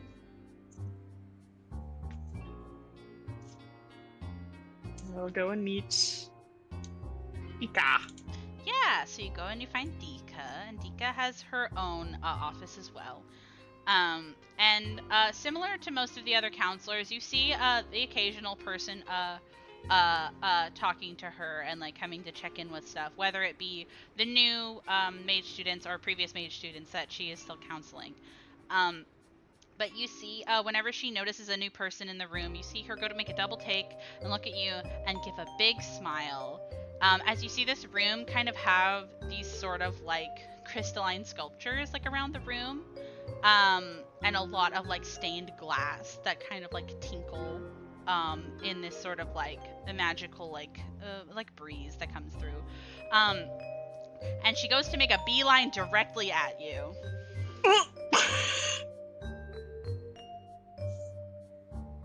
What is your reaction? What are you doing, Flynn?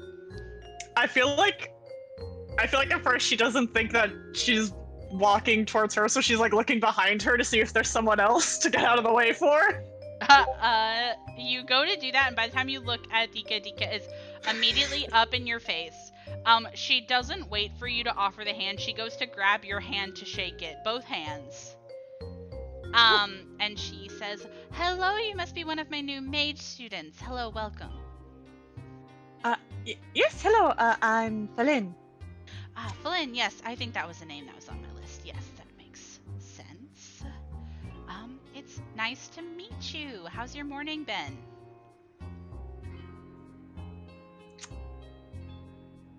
Second pause. And then, it's been good. Are you alright? Yep. You look a little uncomfortable. It's just been a bit of a long day. I'm just a bit tired. Do you like birds? I love birds.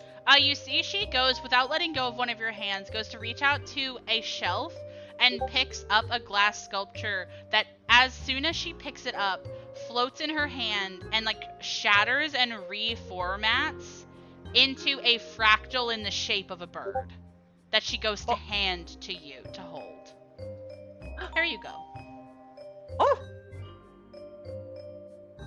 Yeah! Therapy. You can hold it. She will go to hold it. Yeah, it's a bird. Yeah, I want to it's say like it's a kind bird. of it's not like an eagle type of bird. I want to say maybe it's like a little lovebird, like a little finch. Wow. Very small.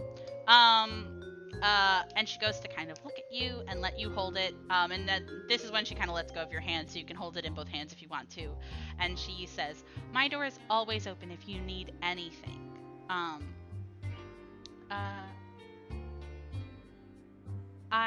And she goes to kind of look around her room, which like has like maybe like one or two people in it, but they kind of come and go as you're talking, and say, "You can talk to me about it."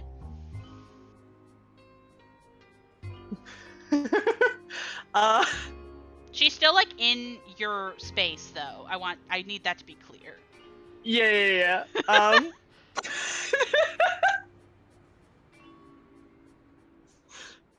Fucking 180. I think I feel like Felin is so caught off guard and she's like looking around. Like, You're hesitating, and she's already picking up another sculpture to make another bird and put it on your shoulder.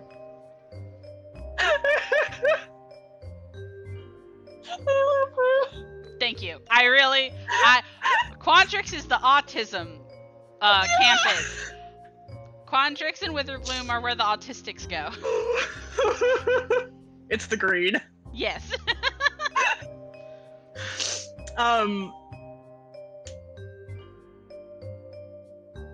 I think Felin's just gonna like try to smile and like look like as okay as possible. But it's fine, really. It's nothing. I can just I should get the rest of my things for my dorm. Thank you so much, though. I will be sure to stop by. As she is gently handing the birds back, and then getting out. That's fair. That's so fair. Sorry I gave you the worst counselors for Felin specifically. Me, Sarah, these are the best counselors you could ask for. Felin, these are two social situations she does not know how to navigate. That is so fair. Dika accepts the birds and doesn't even seem to put out that you're leaving. But she goes to kind of raise her hand to wave, and say, I'll see you later. Thank you, I'll see you later. I'll be sure to visit. Step. Step. How's Felin feeling? Man. Excited about school, but also people hard. Why is everybody on Quandrix weird? And it's 100% because everybody is like an uncultivated wildflower field of the most nerdy and autistic and socially awkward people imaginable. Yeah. For first full day on Quandrix, fucking roller coaster. STEM, but they didn't get bullied. Yeah, STEM, but they needed to get bullied a little bit. Mm-hmm. But yeah. If there's anything else of note you would like to do, you can definitely tell me what you do. But I have a little scene for Miss Felin. The scene. I don't think she's gonna do anything super in particular. I think she's gonna spend most of today until the little field trip, just walking around Quandrix and familiarizing herself with like the layout and everything. Yeah, I definitely think you can do that, and I think that that's kind of like a really good thing to do, because again, the maps are helpful, but they're really dense, and mostly muscle memory is what's going to be getting you through this campus pretty well, because as you kind of wander around, there are not as many like super unique landmarks as maybe like other campuses, but it is very cyclical. There's a lot of patterns. You feel like you always know when there's about to be a dorm tower, or when there's about to be a garden, or where there's about to be like a square. You know what I mean? So it's very, very easy to kind of like find your way around and kind of keep an idea of where you are on the campus, just by what's around you, which I think is very interesting. But as you're kind of spending the day doing that, getting geared up to talk to some planeswalkers, you are actually contacted via a message spell. Oh my god. And you are given a message.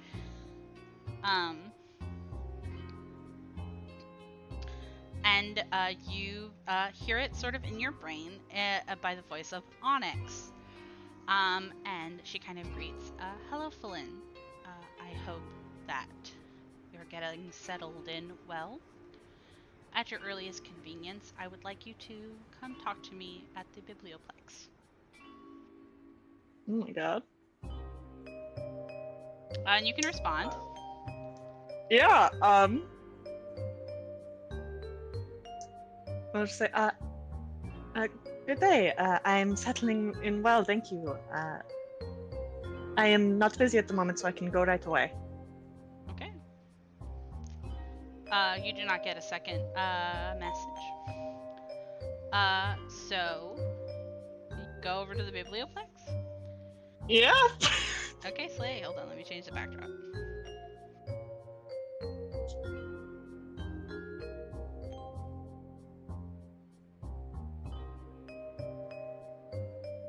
You guys are gonna have to see me in the video constantly editing the pictures because they uncropped all of them. So if you see me moving the pictures around, mind your business. I simply do not perceive. It's true. So you go to Taurus Hall and you go to take the teleporter with Hashmal over to the Biblioplex. And you kind of like look around a bit, but you find Professor Onyx sort of idly talking to one of the people working at the Biblioplex. Near one of the doors that you know is for like private classrooms, like one of the classrooms that you guys used for your color lectures. And I would love to know how you approach. I think Felin will just walk up so that she knows that she's there and like give like a little wave, but otherwise kind of stand at a distance so that she's not within hearing range of whatever she's talking about with the person. Awesome. Yeah, you definitely can do that. I feel like as soon as you kind of are in the periphery of like a decent amount of space to Onyx, I feel like she looks up really quickly to see you. And she goes to kind of give a nod and then goes to say something to the person she's talking to and puts a hand on their shoulder. And after that, they kind of go their separate ways. And Onyx goes to face you and says, hello, thank you for arriving so punctually. Of course. What do you need? I think that she kind of looks to you for a second, and she looks like she's kind of like figuring out how she wants to say something. And she's going to actually gesture to the doorway that she's standing next to, and she's like, please, come in. I wanted to have a private conversation with you, but it's a bit out of the way to ask you to come all the way to Witherbloom whenever it is such a busy day. Thank you for the consideration. And she will walk into the room. Awesome. She walks in and she closes the door behind her, and you see that she goes to cast a spell on the door. Oh wait, no, I don't think you can do that. 1 second.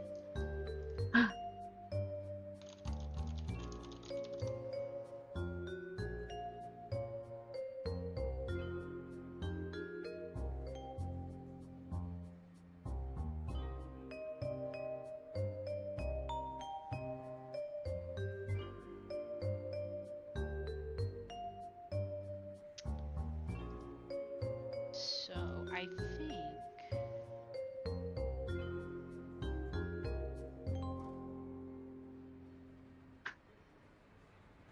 Okay, no, you don't recognize what it is. Oh. Okay, so you see that she casts a spell on the door, and she goes to kind of walk in, and walks kind of to where the desk would be where the lecturer is, and she kind of invites you to come with her. Instead of sitting at the desk, she goes to kind of lean her hip against it, sort of dressed in the same sort of like long black dress that she normally wears. And she says,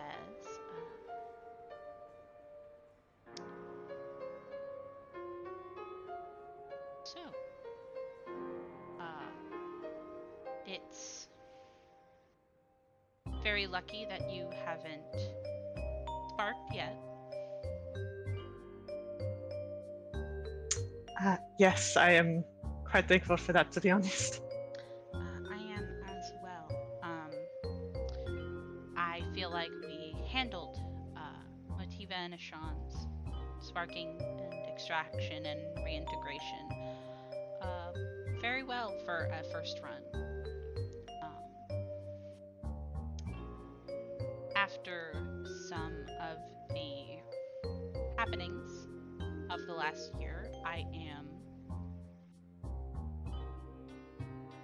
And you see she looks almost like lost for words for a second, which is a very strange expression to see on this woman specifically. And she says, I have been trying to connect a bit more with some of the planeswalkers under my charge. And I feel like there is a lot of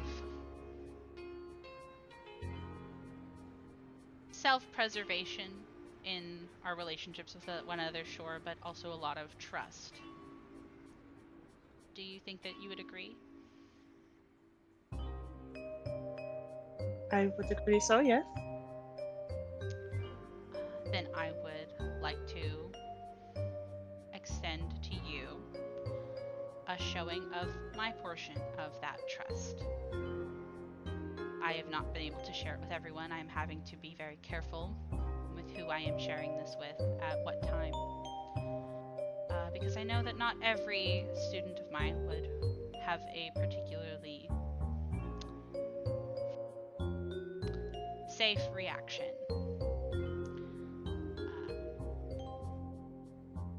I have tried my best to never lie to any of you, but I have hidden a great deal. And one of the most glaring mentions of that is even my name.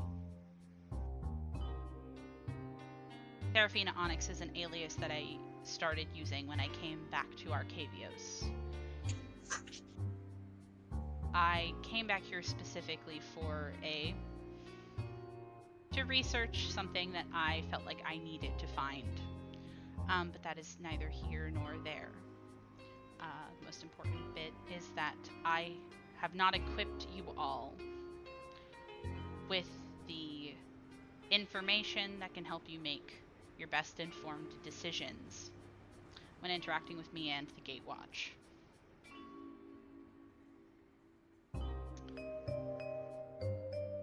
My real name, I've had many aliases over the years, but my real name is Liliana Vess, and I am a planeswalker that is centuries old and has had a hand in many of the multiverse spanning,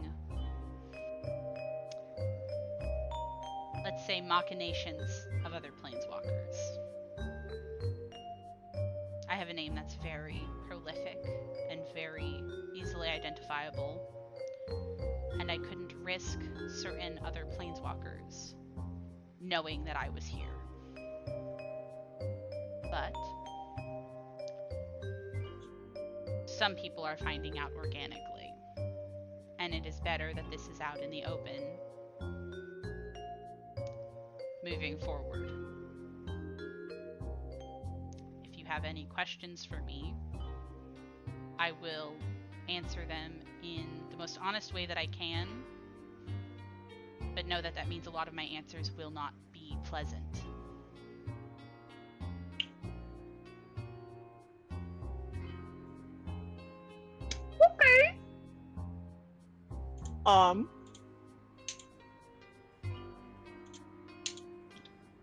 Do I know that name? No. You have never been into a situation where you would recognize that name. Yeah, I think Flynn's gonna kind of nod slowly with the furrowed brow, a little bit lost. I'm going to say, thank you for the honesty. I admit I don't think I quite grasp the meaning. Liliana Vess is not a name that I know. I do not know what comes with it. While I admit that that is a positive, that you have not had to be touched by my legacy, I suppose giving broad strokes on why it is a negative is an easy enough place to start. I was a sworn member of the Gatewatch for a long time.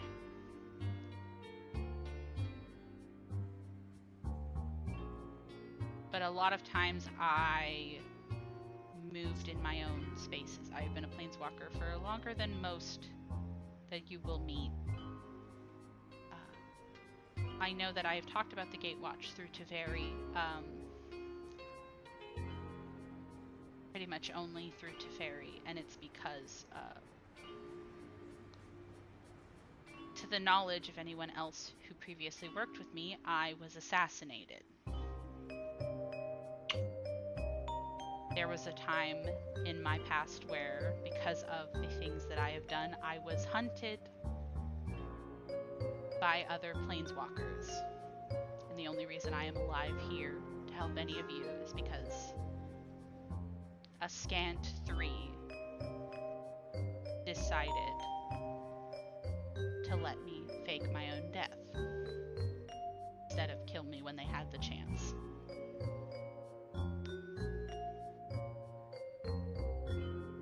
And maybe this information will still go a bit over your understanding of the ramifications that planeswalkers have had on other planes in this multiverse, but I will, as a sign of good faith, I will state the crime that I was charged with, because I was one of the generals that marched on Ravnica under the name of Nicol Bolas.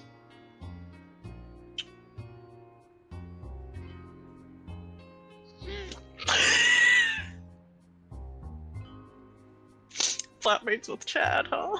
Yeah. I brought that war to that plane. And I worked with one of the greatest villains the multiverse has ever had to contend with. And I could go into details about my reasons or what I was trying to do or why I did it. But at the very least, you know a bit more about the weight of why I don't go telling people my name.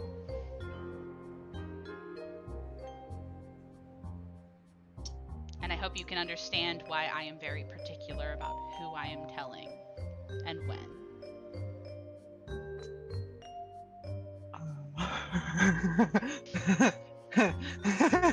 Okay.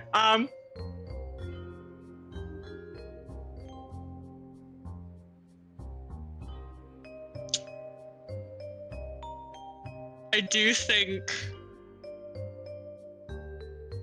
Flynn is a little bit scared now. Yeah, fair. Yeah, fair. She is still.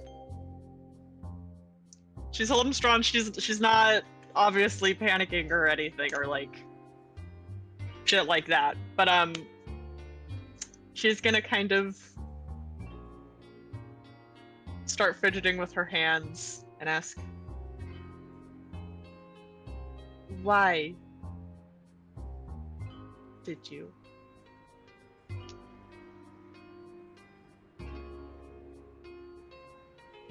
It's a long story with a lot of moving parts, but to give you a summary of the nuance of it, when I first was a planeswalker, I did not have nearly as much power as I did now. And a lot of my longevity, my power, my influence over the necromantic arts, a lot of the growing strength of me as a spellcaster, and me as a woman, and me as a planeswalker, was through numerous contracts with infernal and devilish forces. That is not strange to hear at this school, but know that mine were extensive. And you see that she kind of goes to touch her cheek a little bit, and she says, "You have not seen many situations where I've needed to use spellcasting, but my contract was carved into my skin.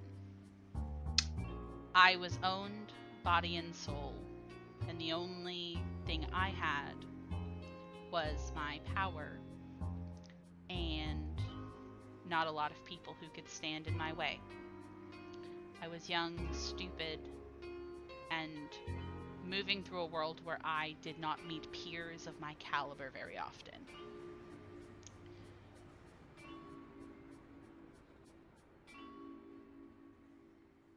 We enter Nicol Bolas into this.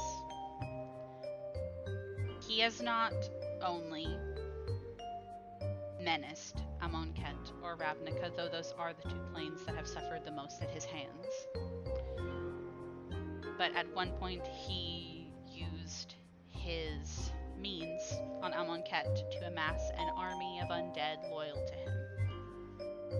And he wanted to be the most powerful planeswalker. He wanted to be the only one. And through me wanting to regain my own life, and trying to break the contracts that I had, Nicol Bolas gained power over them. I will not say that I am a particularly good person, and I will not say that everything I did for Nicol Bolas was forced upon me. But in my mind, as a planeswalker, before the mending, before all of this, I thought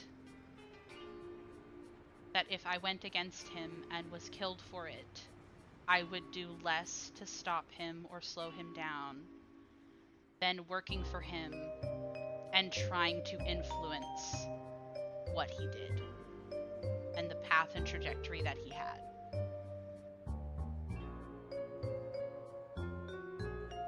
And I understand not everybody will understand that. And I cannot speak for how well another option would have been now, in hindsight. But that is why I did it. And I only was able to not make that final stand with him was because of the sacrifice of someone who believed in me when I never deserved it.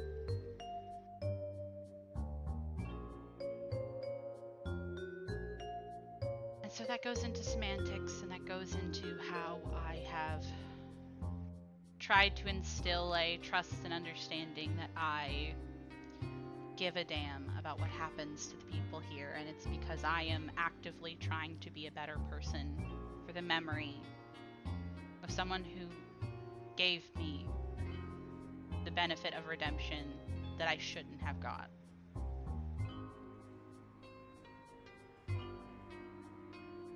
but everyone here is allowed to have their own opinions on what I have done. And some of the planeswalkers that I have been avoiding are already starting to find out. So I'm sure that eventually this secret will not stay.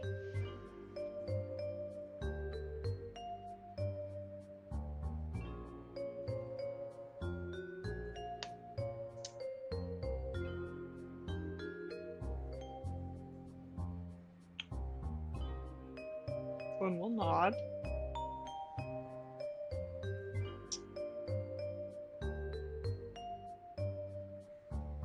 And she will look at her and she will ask, how many people know of this?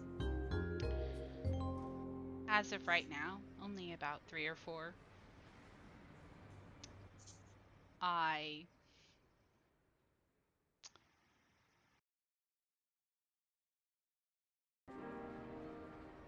It's a common theme to ask me, so I will go ahead and tell you, no, I have not, and no, I do not know how I will talk to Musim or Chad about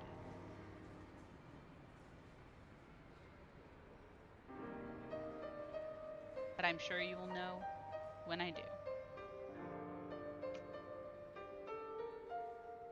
I don't have assumptions that they will go well.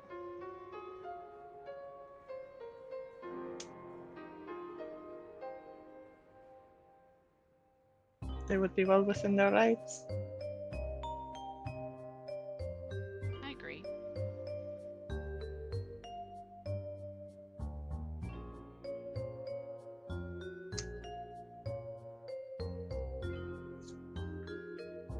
Perhaps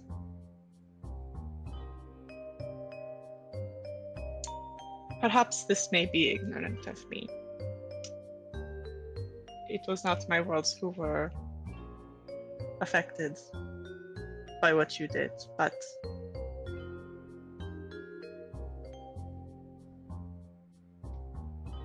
I am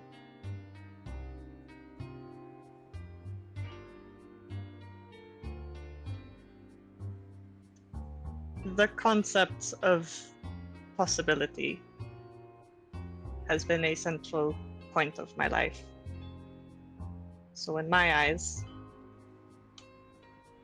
as long as you are on that path to redemption, you still have my trust.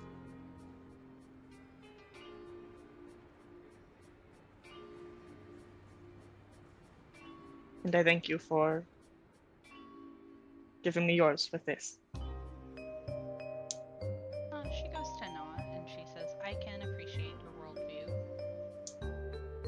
If you harbored any negative emotions to me, I would not blame you, and it would not... I am not uncomfortable with being hated, Ms. Salrai. So if that were the case, it would not affect how I interact with you as a charge. I would Yes, ask... it is. Oh, sorry, go ahead. Phelan was just going to say,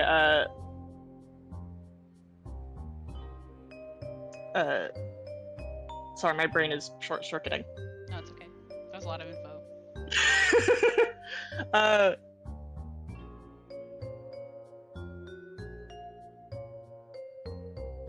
There is some bad feelings. I trust you, but well, if I had a shot for every time... Well, no, that would be a lie. I don't often hear people say that they trust me. Usually it's a combination of don't trust me and don't like me. So, I guess this is a step up. I guess this is what being a responsible adult is like. I would ask that you do not share this information. As I said, there are people here who would have stronger reactions than people who are unaffected, but also I am trying to mitigate the potentiality of ghost assassins coming to my school. That would be ideal. It would be ideal.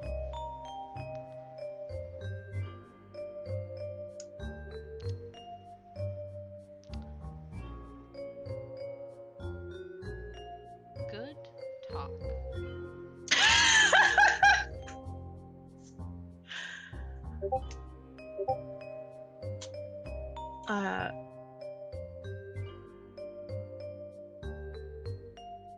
With the understanding that it would be discreet, may I talk of this with the ones who do know?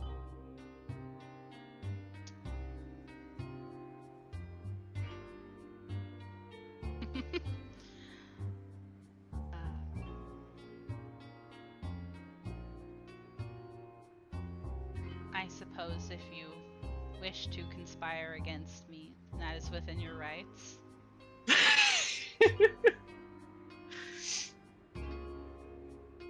Not conspiring, but I value the thoughts of our fellow Planewalkers. I think that that is an important viewpoint to have. I do not mean to minimize what we're talking about, but I am sure that you will realize that these are the kinds of movements that our lives take on a scale that is almost unfathomable. And I mean this when I say that I hope you don't have to make some of the decisions that I've had to. But inevitably, you will have your own.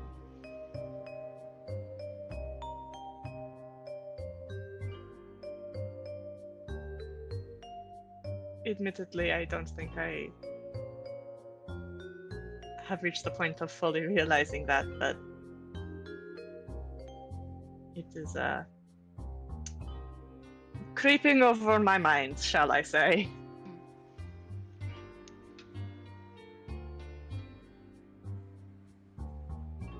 Well, I won't keep you any longer.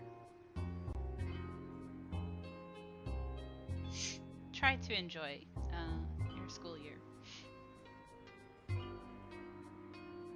She will give a little bow and say, I will do my best. And give a little nod goodbye before attempting to leave. Yeah, you go to walk up, and when you're about halfway up the stairs, you can almost see whatever enchantment Onyx had put on it sort of break and dissipate, and you are able to leave.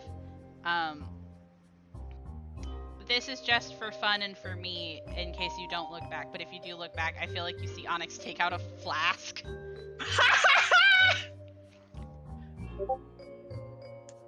Spot that on my way out as I'm closing the door. Yeah. I think it's fair. Yeah. I think it's fair. Damn. Awesome. I'm gonna pause really quick.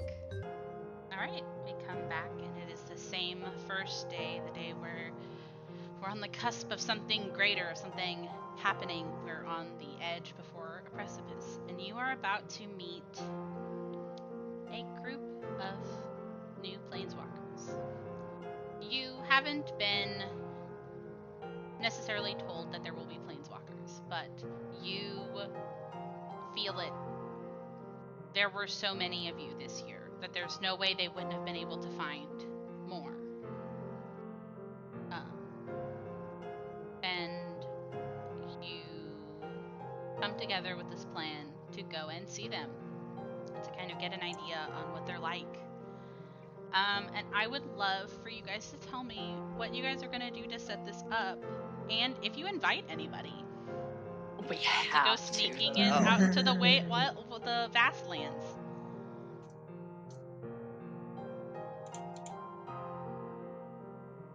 Oh. I had an idea, but I want Sarah to do stuff first. I feel like in terms of inviting people, Phelan is going to kind of leave that up to Motiva since this was originally her idea. Phelan is she's using her basket to carry the little gift bags that she's prepared. Okay. Go ahead.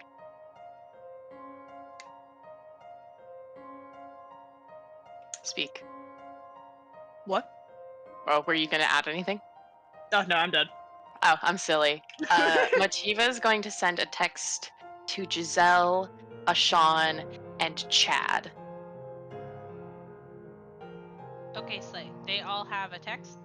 They all Yes, have... and it's Oh. based. Oh, Sorry, no, I just realized she would ask Motiva if a lady could come.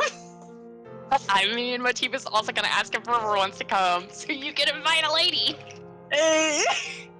But that's up to Sarah. That is Okay. up to God. Okay, put in chat room who all you're inviting, and I'll tell you if people are interested or not. Because I have thought about if people are also interested.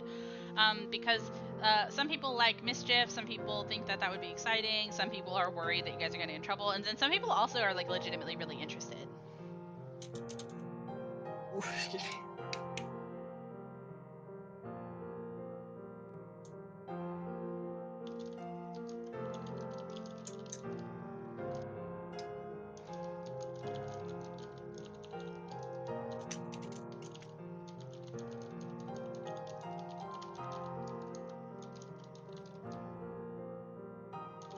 I think just these two. Would Aurora come? She's not a planeswalker. No, but I don't know. She might be interested. I don't know. You guys are sneaking off of campus. This is a direct breaking of rules. Some people might just be interested for the novelty of it. Yeah. Fair enough.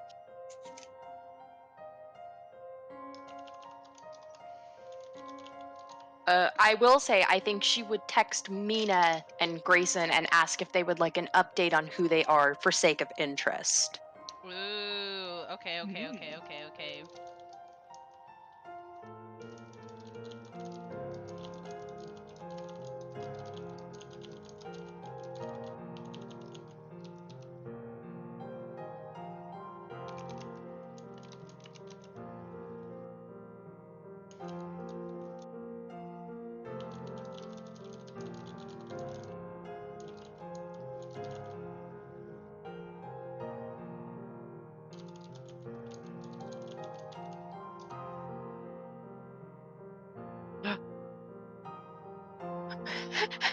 Oh yeah. Take pictures. Take pictures. Oh Thank you.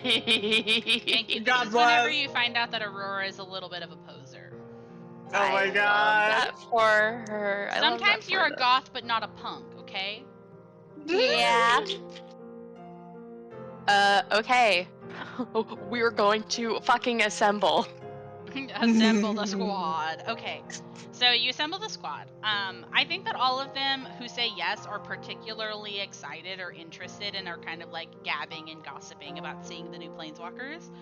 I now need you to tell me in detail what your plan is because you're now taking a lot of people because it's now Motiva, Phelan, Sean, Chad, River, Giselle. This is how many people you're taking. I have a solution. Yeah? 1 second. Let me pull it up. Because I thought about this.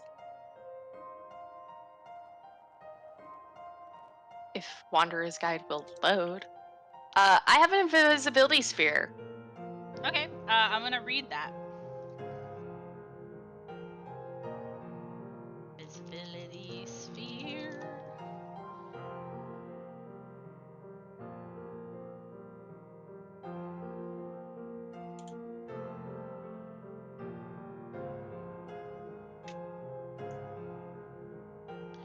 Okay, so you can do this. People have to stay up in your space though. Like I'm talking about you guys are on like a grid touching each other. Circle.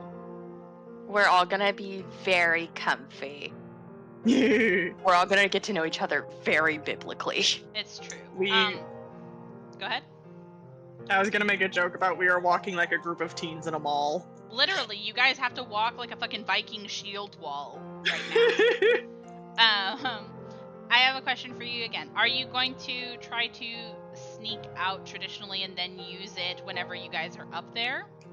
Or are you guys going to use it and then try to hop step it, like use it to also sneak out? Sarah, this is whenever I ask you what you think we should do. Because I only have one of these. How long does it last? 10 minutes. 10 minutes. Oh man. Yeah. The invisibility spell only lasts 10 minutes too. Yep. Yeah. I think. Okay.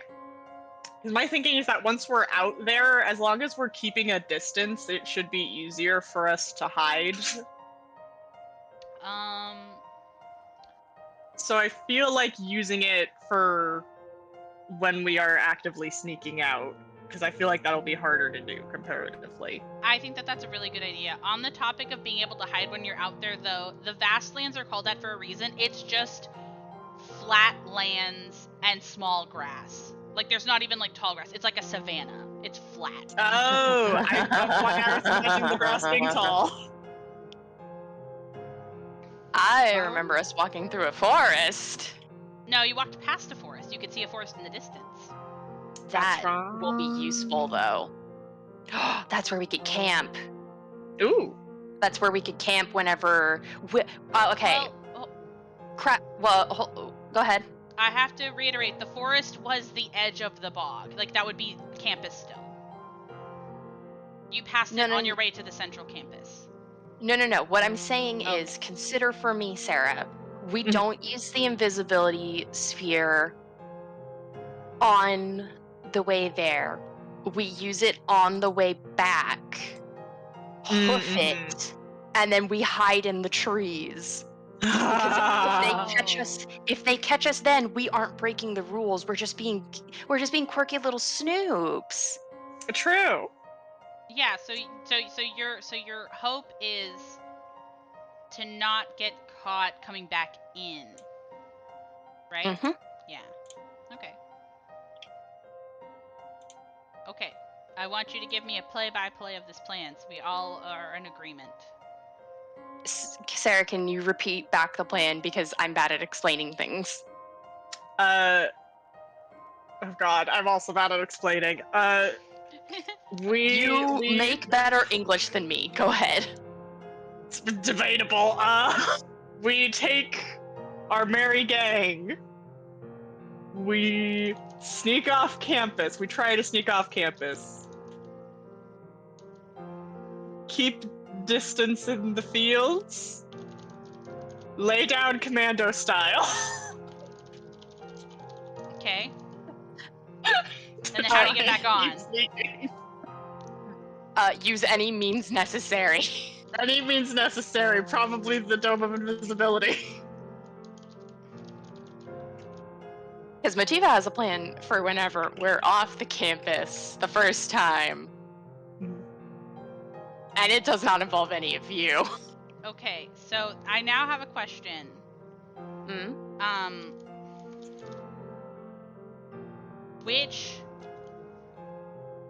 Which campus are you sneaking off of?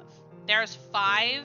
So to reiterate on the Strixhaven map, there's the path that you guys walked from the little shack that you guys were in specifically was along one of these things called the Paths of Enlightenment. There's 5 of them. There's one for each college. And they go out into the Vastlands past the colleges, right?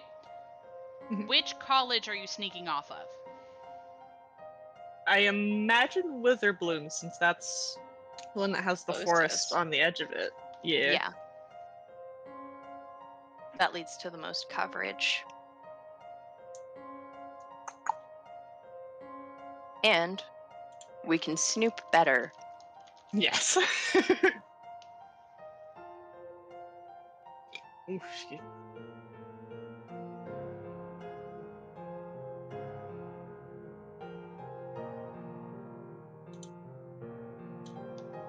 Okay. Is this the plan? Okay, gang, sneak off campus. Keep distance in vast lands. Lay down commando style. Sneak back. Yes. Bam. Okay. Slay. Slay. I now have to reiterate, is your plan to sneak off campus just to walk off campus? And is your plan to sneak back on just to walk back on? My plan to sneak off was to use invisibility. But you are walking on your feet. Just walking out. I Something tells me something's gonna happen if we do that. I need to know very explicitly if you are using magic as a way to come in or come out. Is your plan I didn't walking think with so. your feet off of campus? That was my initial imagining of it. Yeah. Okay, that's fine. Yeah. I just need to know. It's just important. No, it isn't. It's just a murder plan. We're not even gonna get to see them because Panini just wants to fucking snipe us. I don't want to snipe y'all. I have to make it realistic. Why do you think this is so well protected?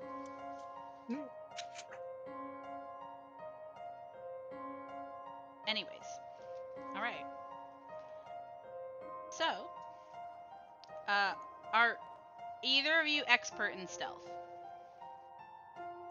I can tell you right now, I'm not. Nope. Okay, awesome. Everybody has to roll separate stealth rolls to walk off campus. Is nobody an expert? Nope. Shut. Hold on, let me get all of the sheets open. Let me look at my spells again real quick. We got Chad, we got Elaney, we got Giselle, got Sean. Yeah, 1, 2, 3, 4. Wait, oh fuck. You have 7 people because I forgot to write down Elaney. Elaney. Gang, gang. Gang, gang. And then it was River. Okay, let me get River. I forgot to level up River, but that's fine. You could say River is good at stealth. They are untrained at level 1, so I doubt they would be. Yeah. Out of curiosity, hey, what's your bonus to stealth? You don't want to know the answer to that. What's yours? That's 2. Hey! Hey! 2 plus 2 equals a fish, bestie! Okay, everybody. So we get to do a really fun thing in Pathfinder. Oh, please tell me it's follow the expert. We do, but have you actually looked at the rules for follow the expert? I have. It's very hard, but it's better. It's better than risking multiple nat ones, right? Yes. So, what we are going to do is Ashawn is an expert in stealth. That's what I fucking thought. Fuck yeah. Okay, so Ashawn is going to be helping you guys get off campus without anybody seeing you, right? And you're not using invisibility sphere now, you're using it later, right? Yeah, that's for later whenever people are walking towards us. Okay.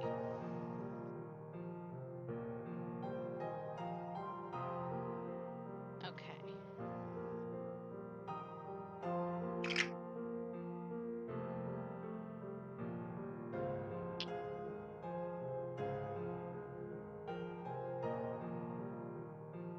Alright, Slay. So, we get to do follow the expert. It is actually not as harsh as I thought it was. I was thinking about a different feat. So thank God I read this. So everybody is going to roll stealth. You get to add a bonus that's equal to your level and +2. So everybody gets to add an extra +7 Thank fucking on God. top of your normal stuff. Okay, so we get to add a +9. That's really good. No, you get to add a +7. It's Oh, 5 I thought plus you said 2. I thought you said plus your normal stuff. Oh, okay. I thought you said everybody. Sorry. I'm talking about me and Sarah. I don't know these other bitches. Okay, you guys can add a +9 to your roll. Yeah, very 20. 24? off to a good start. God No. damn it. Oh no.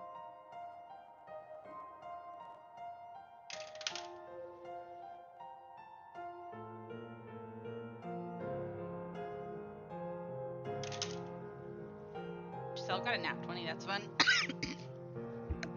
Oh.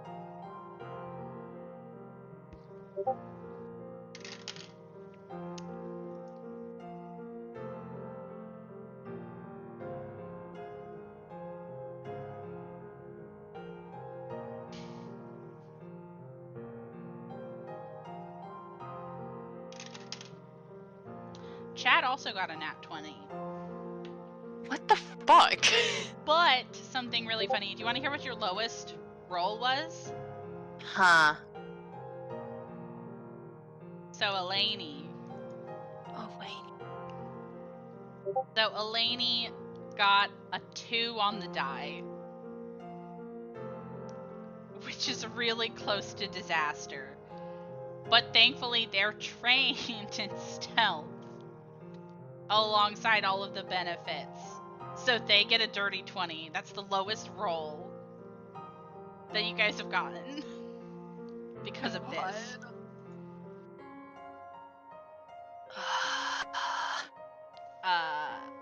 So there's that.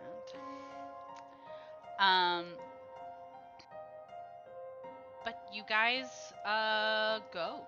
You guys wait until a moment you find a line along the border that you think nobody would notice you ducking through after making sure to cover your tracks and look, and Ashan is on high alert. As somebody who's really skilled in this, but also has gotten in trouble for being where he shouldn't have been before. You guys find a section, and you slip off into the grass of the Vastlands. And it almost feels like walking through cobwebs. But when you look back, there's nothing different. You can still see the college. You can see the edges of the trees and the humidity as you come out from tree cover and are into the Vastlands. I assume you guys walk?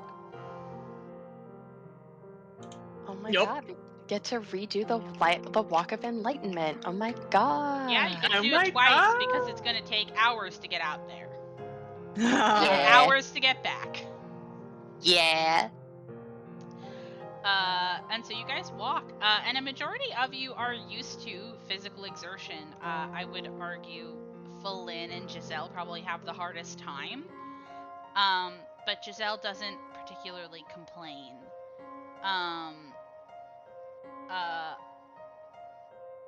There are moments in your walk where,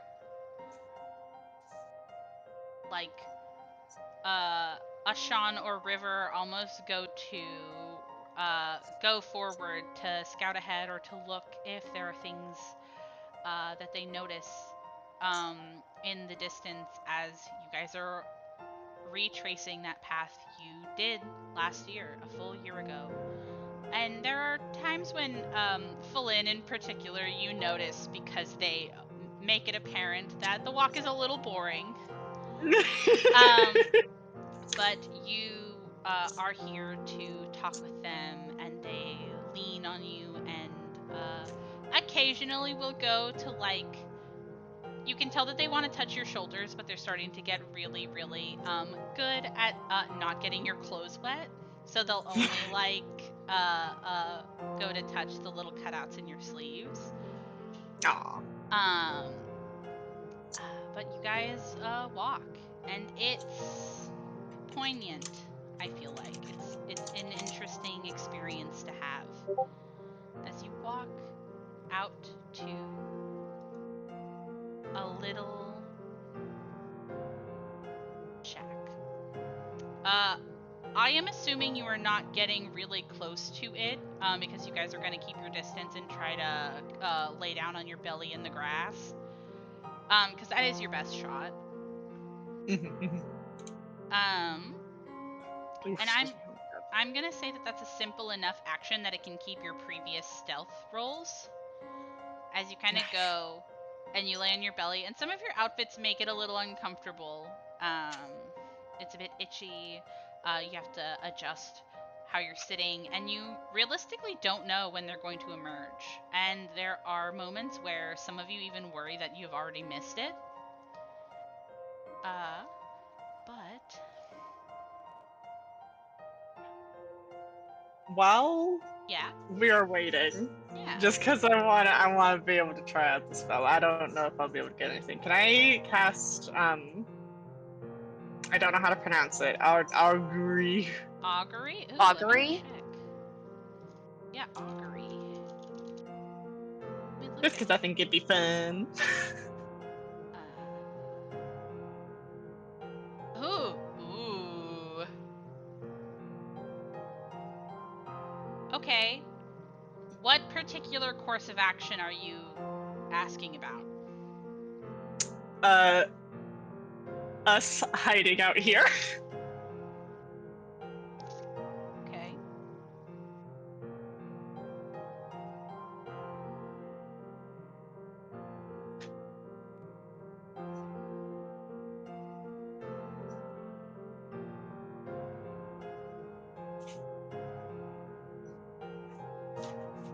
Maybe.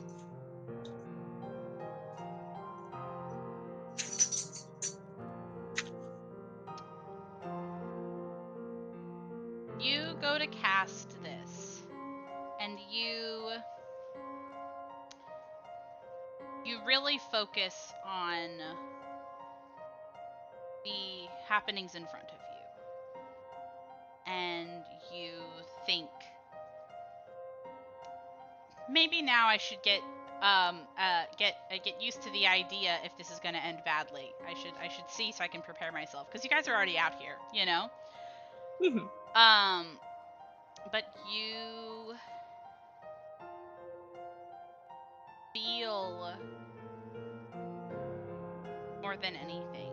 I wish I could go into more detail, but unfortunately, your deity is well known for being a bit more removed. A lot of signs are based on things like probability, chance, you know, stars, that sort of thing. But I will tell you that the feeling that you get is that this will go well, but with unexpected consequences. As you get the action, the result, weal and woe. Oh no.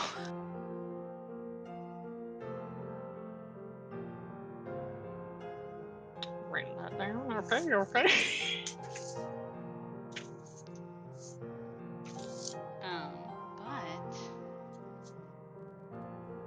But I like to imagine Philin laying on the grass for 10 minutes casting that, and then afterwards just whispering to Motiva, we need to be prepared for unintended consequences. What? What the fuck did you just say to me? Just, you know, be on the up and up.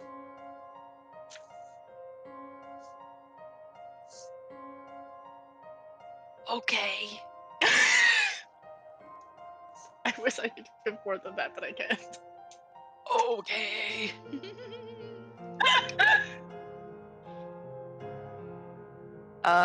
Motiva will communicate that to Ashawn, who's an expert of fucking around and finding out, as she is. Okay, cool, Slay.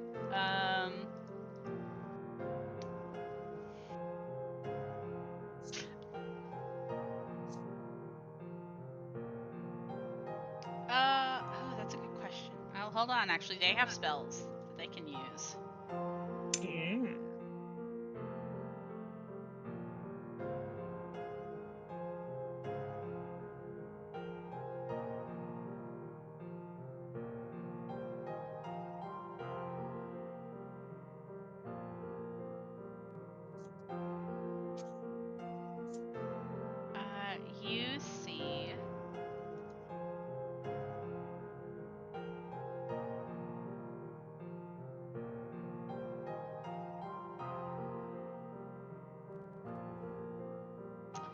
Yeah, okay.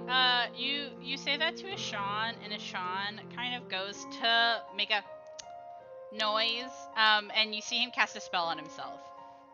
But you don't have the spell, so you don't know what it is. Is it not an occult spell? Do you have the feat that gives you the recognize spell? God damn it. To recognize a spell that you do not have prepared or in your spell repertoire, you have to have that feat, and you have to be trained in that skill. Okay, fine. I Did he googled do it something? earlier. Can I see anything different? You don't see anything different on him, no. Okay. She's gonna look at him. And she's gonna, what the fuck did you do? My get out of dodge spell. That's the spell's name. And That's my spell when I find out.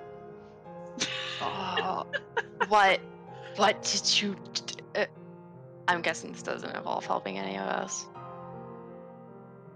I mean, it can help me help y'all. Yeah. And you know what? Okay, I'll take it. I will tell you because I think that he would tell you if you harass him enough about it. He casted Fleet Step on himself, which gives him a plus 30-foot status bonus to his speed. Jesus. Holy shit. Which means his speed would be 70 feet every action. Sean, you can't catch me. You cannot catch my ass. You know what I mean? I don't think anybody else would cast anything. But they are ready. They're a little worried about your warning. We'll be fine. It would go well. Yeah, it could go well. You're right.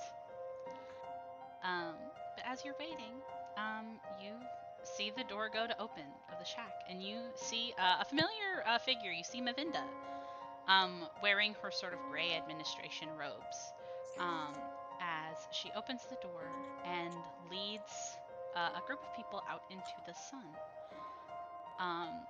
You only see 3 figures in this group, remarkably small compared to how big your group was last year. And I will tell you about the people that you notice. The one that you notice first is a skinny tiefling, willowy and pale blue in the bright sun that contrasts heavily with their dark and simple clothing, showing a decent amount of skin. You see that they have dark hair that's curly and cropped short, the sides and back shaved. And you see that one of their legs is a different color than the other one. It's sort of like a dark purple. And you see that they look to be almost having difficulty walking as they are wearing this sort of dress with like high heels. Very out of place compared to some of the clothes that you wore last year, but you see that they seem to struggle with it for a little bit and then get annoyed and take off their heels to walk barefoot through the grass. And that's this one. Metal. Ooh. Quite metal, actually. That's this one. Where's this one? It's this one.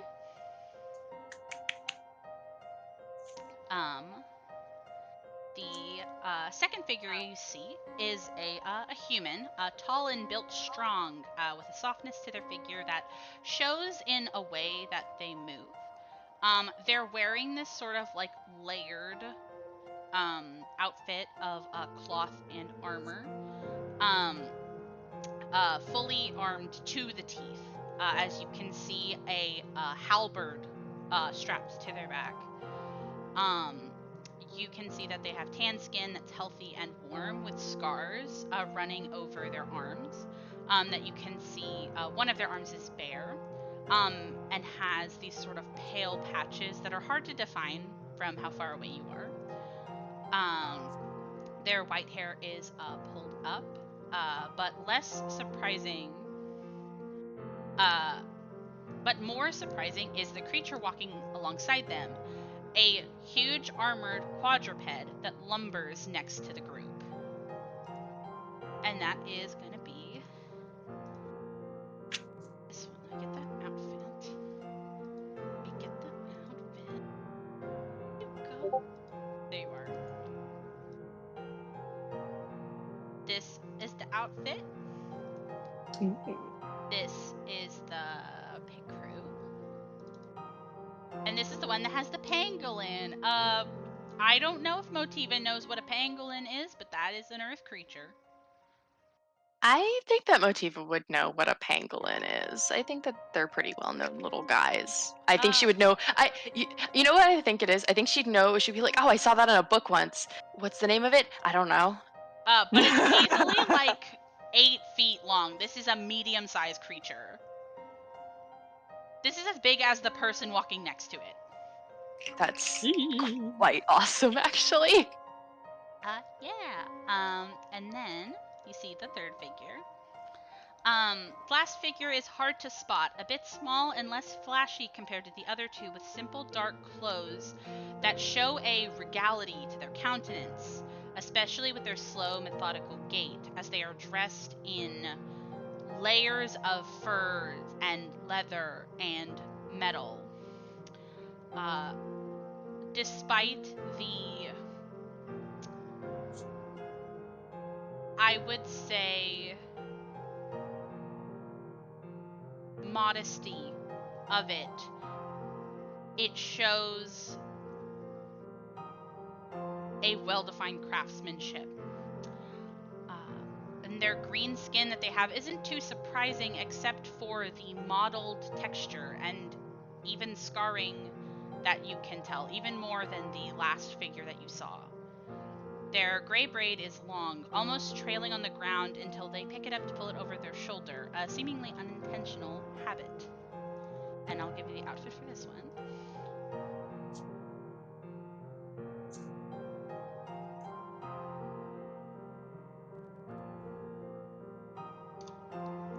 And that's this one. Oh, Goddamn. Oh my god. Oh my god. Oh my god. Oh my god. Where the Complete opposite vibes from what I read from the crew. Yeah. Okay, Oh, awesome. shit. What are you guys doing? They're just kind of walking along the path to enlightenment. They barely seem to be speaking to each other and mostly just taking in the space around them.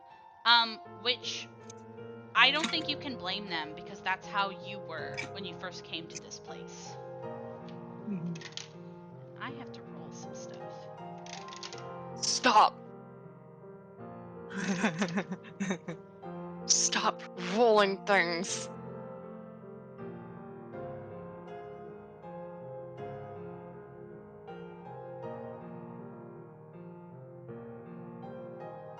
Sorry, give me just a second. I have to open up their sheets. What? Did you think people weren't going to be able to roll perception to see you? Yeah. Funny. Pardon my cheek. Location, I did think they could. But stop. Stop it. Let us hide. Don't look at us. Look away. Simply don't perceive. Simply don't perceive. So, you guys see as they go to walk past, they're easily 100, maybe 200 feet away. You're not particularly close to them. But Falin, you, as you're watching this group move, you all kind of hushed and kind of taking in and gleaning information. You see the human go to meet your gaze, and you can see how their eyes are almost milky pale, and you can tell the longer you look at them that their eye color and their hair color are very unnatural. It is not common for humans to have white hair. But you see this human kind of go to look at you and almost stall a step, And then they kind of just smirk at you and keep walking. But let me look at your sheet really quick. Fuck it, I'll say you can see it. You have a 13 perception. You see very distinctly that they do not go to draw their halberd, but they go to pull a knife from their boot and just kind of casually hold it as they're walking. Can I have Pullen do something whenever they looked over? Yeah. She's gonna smile and wave and then do a shush motion and then a thumbs up.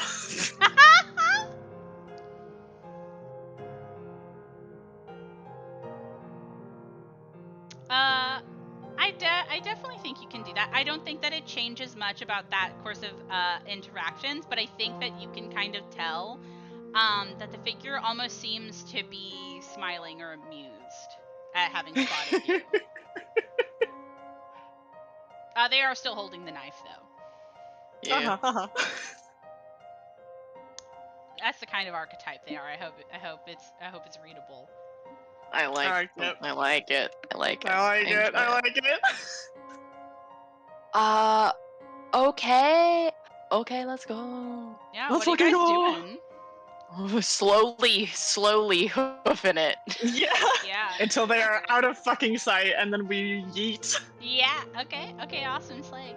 Yeah. So you guys yeet, and you guys wait a long bit before starting your hours-long trek, and it's really interesting how there's almost like a nervous, excited energy among the people who came with you now, as people start talking about like, oh my gosh, like, what do you think they're like? And like River, like talking about the human was like, oh my god, they were so cool. I thought they were gonna get us, and like, and like, I think like Giselle is like, why was that one green? Like, you know, like blah blah blah blah blah, and, like just kind of chit chatting, right? And you guys hot step it over, and I am going to have to ask for a renew follow the expert to sneak onto Witherbloom. Okay. Okay. Everybody give me your stealth. Plus Stealth. 7.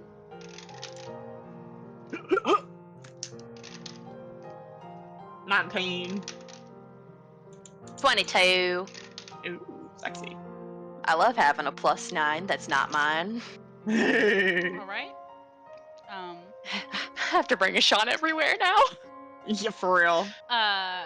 You guys go and you step into the tree line to maneuver through the bog once again, and it's almost like anticlimactic how easy it is to step from one biome to the other, as it seems like Sedgemoor goes to close around you as you step in with how thick the tree line is. But there's still that tickle in the back of your brain that this feels strange, but you don't feel the cobweb sensation again when you come in.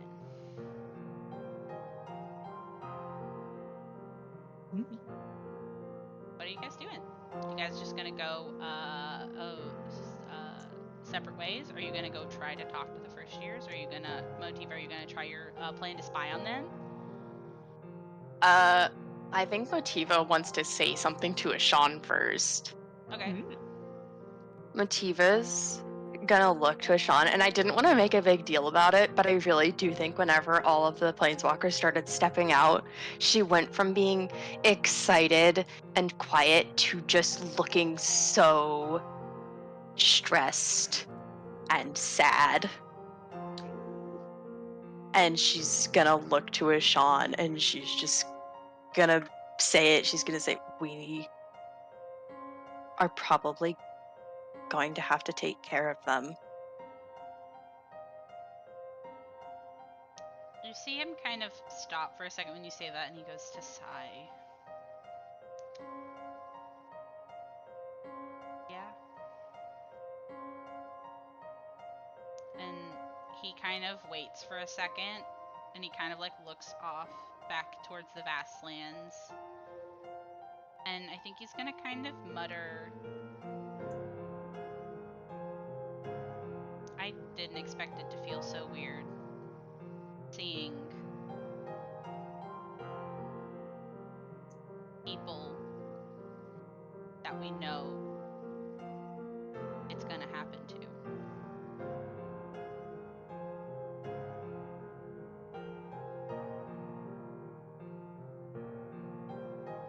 Should we have not done this? I don't know.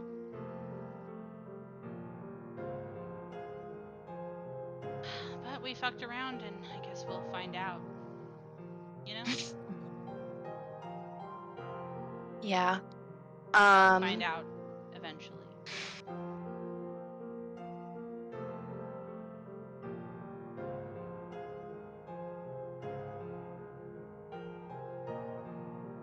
I think if he lets her, Motiva's just gonna put a hand on his like shirt and like dig her hands in as the reality of I'm going to watch each and every one of these other persons in my life spark and go through the horrors, and I can do nothing.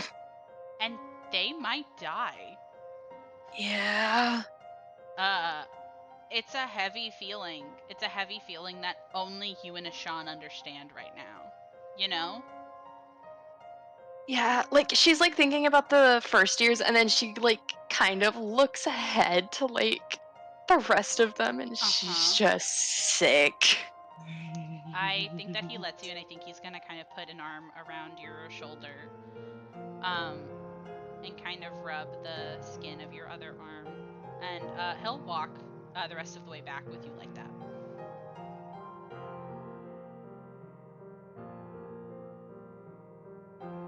So what do you guys want to do now? How are you feeling, Philin? I would love to hear it from your mouth. Ironically, on the flip side, Valen is actually feeling a little hopeful. I really like that. I like that a lot. I think unless you say anything of note, I honestly think that Philin is probably excitedly chatting with like Elaney and River and Giselle and Chad, who all are also very excited at the idea of meeting other people who are in a similar situation as them. And the divide between both groups is so stark right now. You know? I think while they're excitedly talking, Philin is gonna actually ask the whole group if anybody would like to come with her to drop off the the little gift bags. Oh. Oh. Oh. Oh. Can I hear a wall for the chat?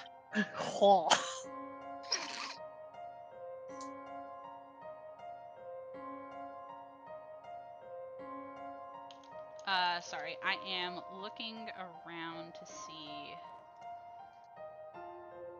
I don't know if the whole group. Oh, I think maybe the whole group would go. Actually, I think the whole group would be interested.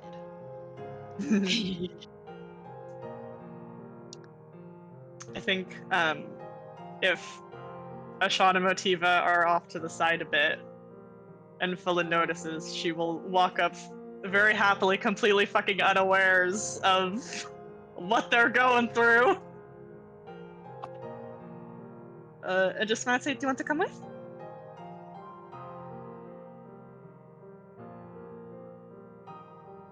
Motif is going to use message. And she's gonna look to Ashan.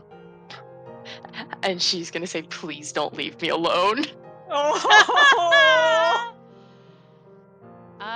I think that Ashan kind of looks off into the middle distance and is gonna kind of like squeeze your shoulder in an act that is part comforting and part you can tell he's a little annoyed, but he will grit his teeth and shrug and actually answer for the both of you and say, why not?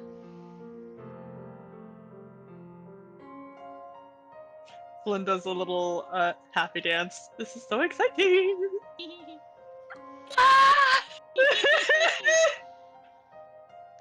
Flynn and Motiva are like that song that's just like, showed up to the party in my crazy pink wig, but the other sound is just screaming. Yeah. Oh, I'm gonna need to find that for you, Sarah. It's really funny as a I need TikTok the sound. context.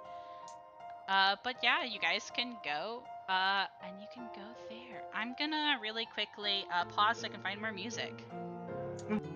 Okay, we're live, and you guys are gonna run on over to the dorms that you guys just left. Yeah. You guys have been out of these dorms for 1 day. Lord. But yeah, you run on over, and you come in, and by the time you come in, Mavinda is kind of, fussing over them, and Nora's there, and stuff like that, and like Mavinda kind of sees you out of the corner of her eye, and she goes to like shoo you away for a little bit. She makes sure that you don't go and like bother them while they're getting situated. But you can wait around to circumvent that. Yeah. Awesome. Yeah. So you go and you do that, and then I assume you probably talk to Nora at least a little bit, and Nora would actually tell you that they are these 3 new individuals. They're actually in a room like without a 4th person, which is kind of unusual, but sometimes there's like an uneven amount, you know what I mean? But they are all in room 109. If you want to go say hi to them. And Nora would be especially excited that you brought little gifts for them because that's really cute. Yeah. I think Motiva would do like kisses on Nora's cheeks and tell her how well she did getting into Silver Quill, and she'd be very proud and very happy to tell Nora. Aww. Aww. Nora would be very excited, and Nora would be like, "Oh my god, you got so high up! I heard that like matters a lot over there. I bet your room is so nice." Yeah, it's really nice, and I have like a little space to myself. Blatantly not talking about who her roommate is. Yeah, and then she'd be like, "Wah, wah, wah, wah, wah," and she'd be like, "Oh my god, Philin, how are you getting settled?"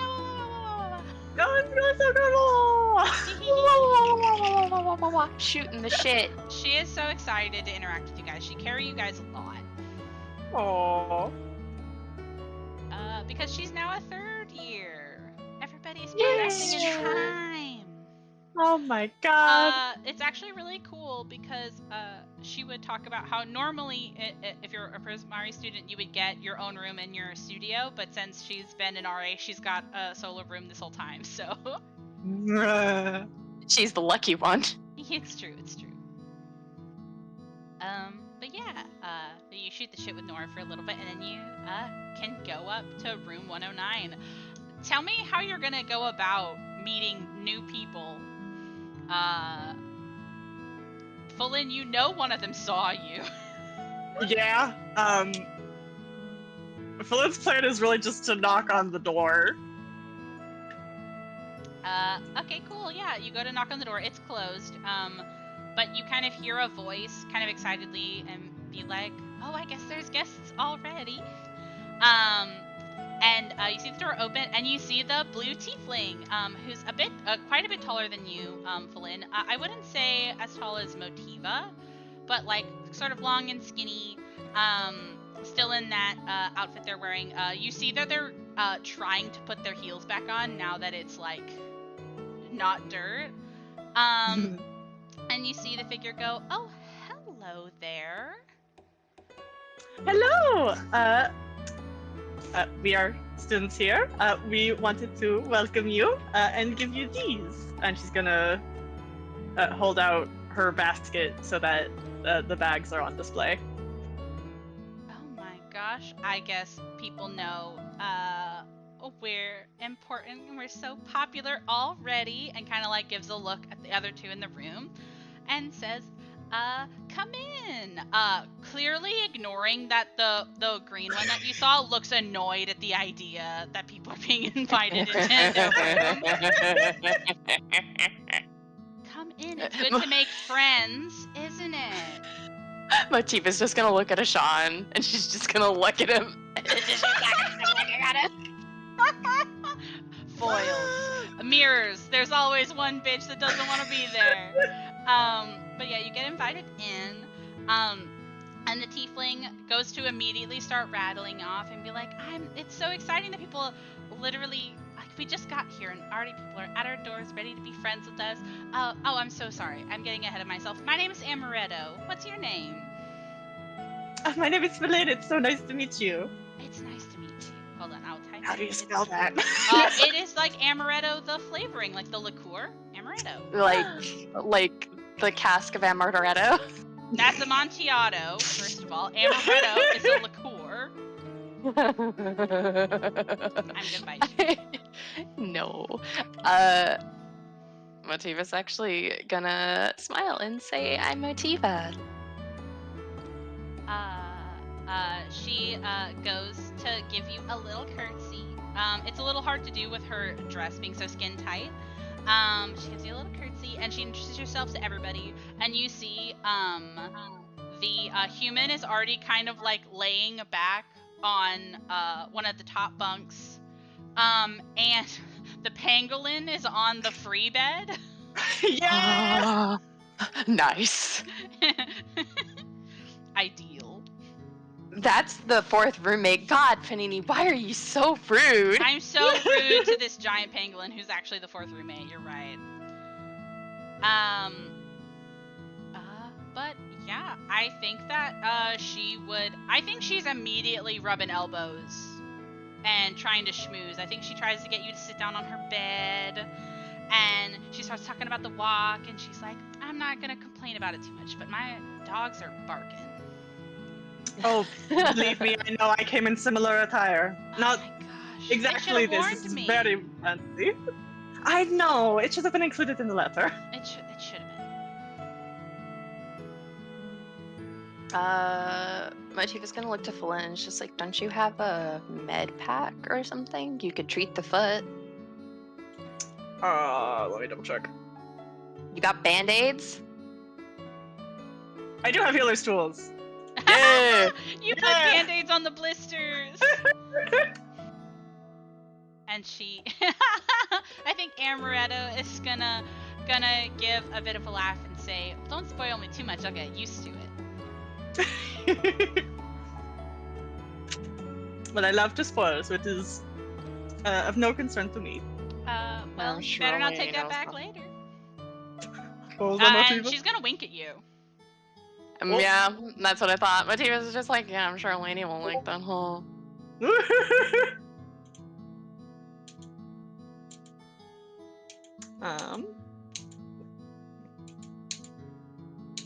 Okay. Go Go ahead. ahead. No. No, I'm holding up again. Oh, god damn, fine. Motiva's gonna look at the other two and be like, what's your guys' names? Where are you all from? All of us are planeswalkers in this room, so you can feel free to share. You see the human go to sit up and kind of dangle their legs over the bed and say, kind of look over all of you and say, you know, I hope you don't take any offense to this, but I think I could tell. We got a motley group of people in this room. Motiva just winks. You can call me Salva.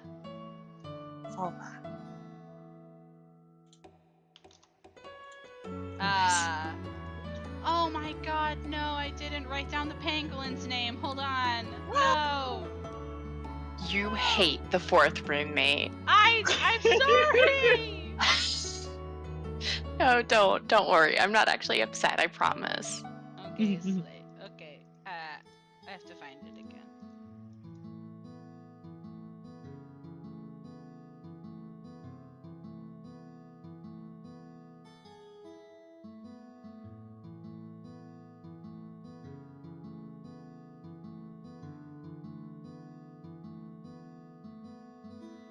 Ah, that's what it is. Okay, cool. You see Salva go to point down to the bunk under them, and say, says, "That's Snapper."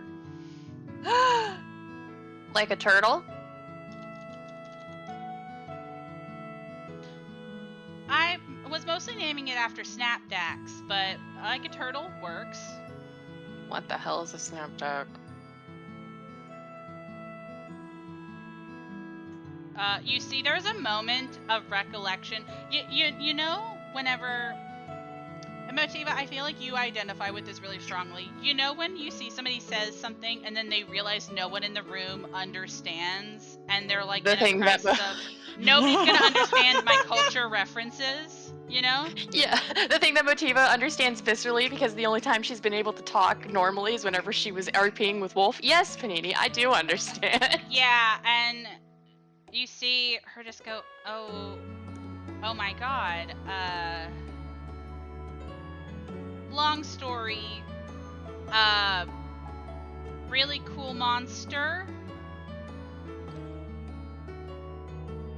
But like, how cool. Like the apex predator of like my whole region. Oh, sick. I love that. Good for Yeah. you. I hope Snapper kills. That's what he's good for, right, buddy?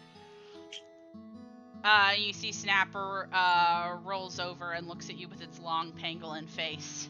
With its little claws hanging off of the edge of the bed. Nice. You see that Salva wants to keep talking, but is now hyper analyzing every single thing that they are saying because they are gonna try to articulate to you anything about themselves. And they're gonna say, well, I'm from a town. I'm from a bastion called Lava Brink. No, that's too specific. Rothgrin. What's your plane called? Oh yeah, Ikoria. this is happening. Flynn is. I knew it. Go ahead. I was gonna say, as they have started talking about planes, Flynn has taken out her notebook and is writing it down. Slay. Oh my fucking god. I'm gonna give you a little speedrun summary that Salva is gonna awkwardly give you. Where Ikoria is a plane that has only like 5 cities, and they are like bastions of civilization, because monsters fuck in Ikoria. They're big, they're strong, there's glowing crystals everywhere, and the towns have to have huge defenses. Like, she would explain that Lava Brink is literally like underneath a lava waterfall, and they make canals for the lava because that is their defense mechanism. It's the kaiju plane. It's Kaiju Plane. That's where Salva is from. And Snapdax is a really big, like, horned tiger thing. But it's really big. Real big. Godzilla big. Yes. Sorry. In this conversation, a piece of information I'll give you about Salva that Salva would admit, because I think it's really interesting, is that she would say, yeah, normally I'm a lot more heavily armored than this, but I didn't know if I needed to run like hell. So we're this. Fair. Thank you. Motiva's gonna point between her and Giselle and be like, we thought we had to run too. I'm really glad that that's a universal experience, but sometimes when you're in a weird-ass place, you don't know if you need to run the hell away. It's true. Runners are livers, am I right? That's a saying in Ikoria. I like it. I'm stealing it. It's a good saying.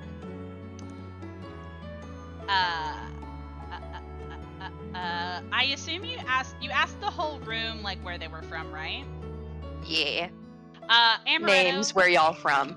Amaretto goes to clap her hands on her knees and say, "Well, that's really interesting and all, but I don't know. I'm just from a little city, you know. I'm from a little city called New Capenna." I'm gonna beat it. I fucking know it! I fucking know it! Oh, it's crazy to see so much, not even green, just, you know, flat. It's so wide. You can see the sky everywhere. It's really weird. Oh, there is so many wonderful sights to be had on all of the different campuses. I think that Amaretto would talk about it a bit. I think that Amaretto and Chad kind of end up yucking it up because they're both from planes that are just cities, but the Yeah. opposite. And Amaretto would explain that New Capenna is a city, but it's all like up and down. It's a vertical city. Yep. And she would be like, but I have seen the sky before, though. I've gone up to Park Heights. It's just, it's just a treat. There's not so much of it.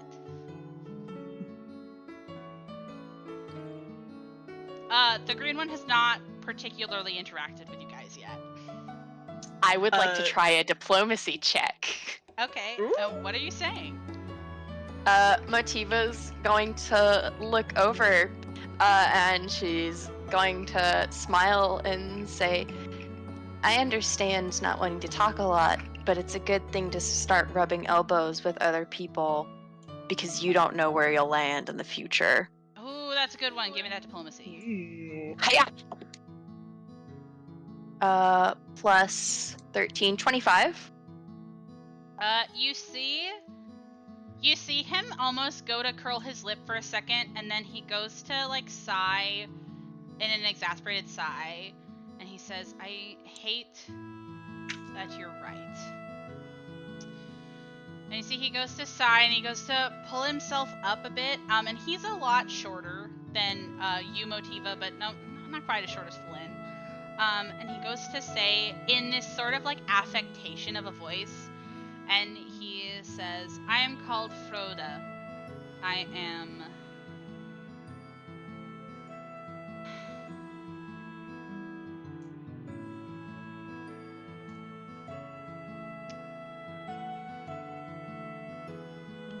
Hold on, this is in character. Oh, I'm going to start fighting. I was gonna say, is this what I think it is?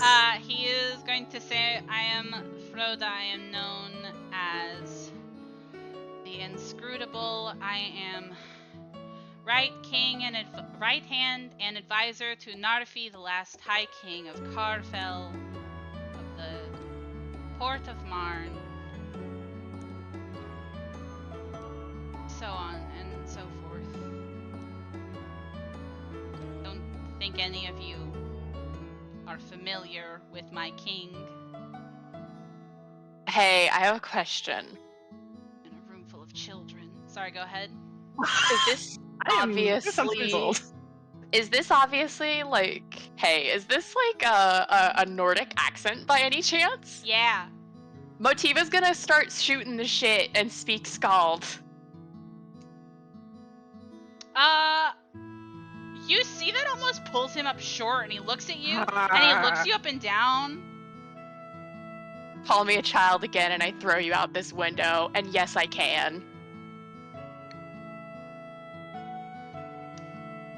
Just because a child is skilled doesn't mean they're not a child still. I would kindly ask you show some respect. You know what, just because you can understand what I'm saying, I will. Because nobody else here understands a goddamn word we're saying. Yeah, it sounds awful to the ears. Yeah, Motiva and this person are just talking, and then you guys are just like, I want both of you to roll me an occultism check if you have occultism. I want you to know I'm a master in occultism. How dare you? I want to show you. I want to talk about this so bad.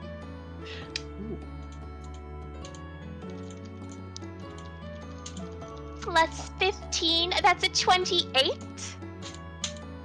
My mouse. I also got 28. 17 plus 11. I get to tell you something really cool. This bitch is undead. He's a fucking Draugr. He's a zombie.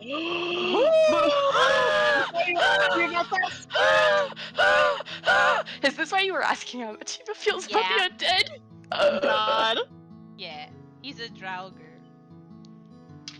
Oh my god, that's why he's fucking green! He is Oh a my little God. bit rotten. That's kind of hot.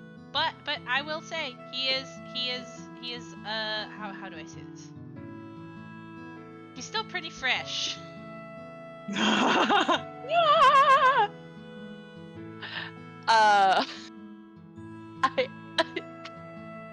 do we feel on from that?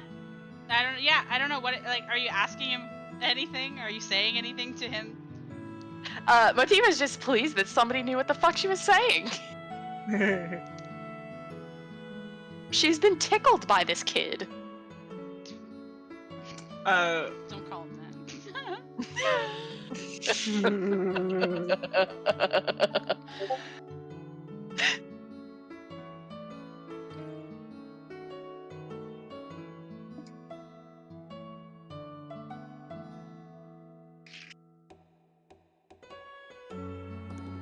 I imagine this awkward silence is now in character. I'm sorry, go ahead. Sorry, I remembered. After they're done talking in a different language that Philin does not understand, she's like finishes what she was writing, then she looks up at what are pronouns? Pronouns. Yes. Froda is he, him. Okay. She will look up to him with furrowed brows, like she looks like she's fucking. She's journaling all of this, and what was your king's name again? It is Narfi. Narfi. The last High King of Carfell, the Lich King Narfi, who rules the port of Marn. All Draugr are sworn to him. This, that, and the other. Lich King. Oh my goodness. Yes. I suppose if it is strange, everyone in Carfell is undead. Ooh. We are the land of the dead. Oh, slay. Not literally, though. He would say realm. You know what I mean, though. Yes, literally slay. Yes, I was slain. Thank you for that. Motiva just kind of thinks for a second, and oh god. Okay, I have a question. Is it obvious to Motiva that this motherfucker is scandy as shit? He's so scandy, it's painful. Motiva's gonna start fucking shooting off realms, and she's gonna be like, the realm, which one? What? Which realm? I know the 9 realms. His realm is Carfell.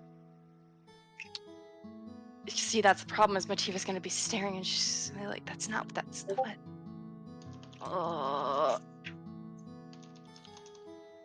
Do you mean hell? No.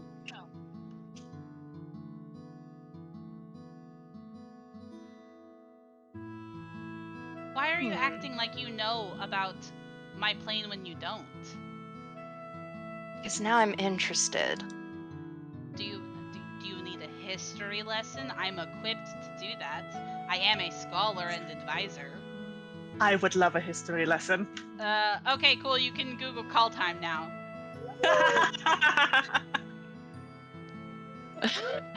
Motiva just listens to Philin getting shot in the fucking head with information, and she's just gonna slither back to Amaretto and be like, "Oh my gosh!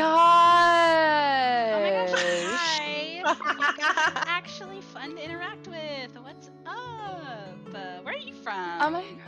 Hi, girl. Hi. I'm from Earth. From the Earth?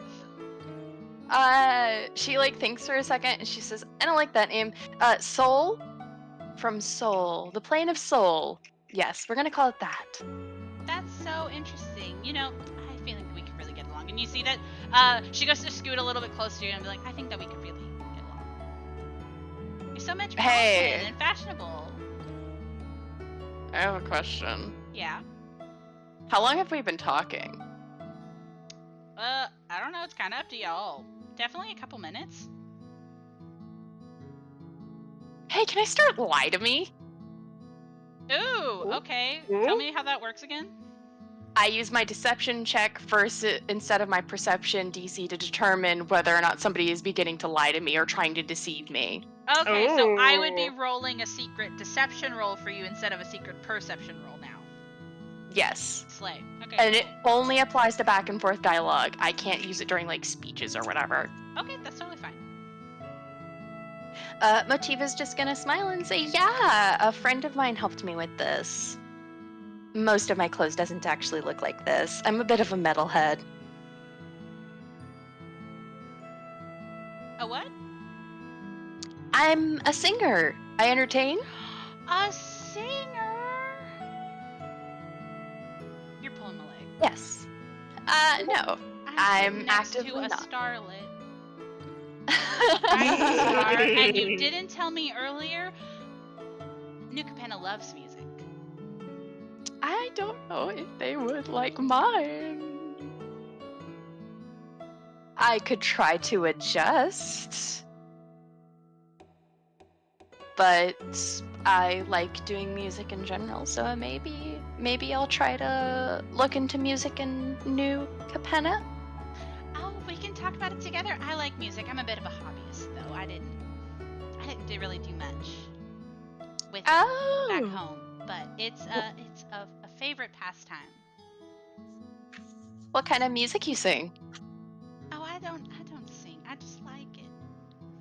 You just like it. You listen to it on the radio. The what? You know, she's just gonna sit a bit closer. She's just gonna sit a little bit closer to Chad, and she's just like, I understand the timeline we're on right now. Okay. I will say a lot of this back and forth. I do think Amaretto is like batting their eyelashes at you, their big baby doll eyelashes at you. Big old baby doll eyelashes. Motiva's gonna smile and say, are you, looking for sugar?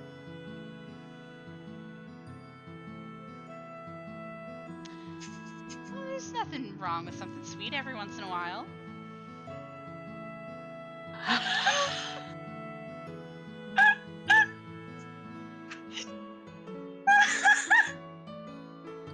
Hey, can you pull up the Motiva constellation chart?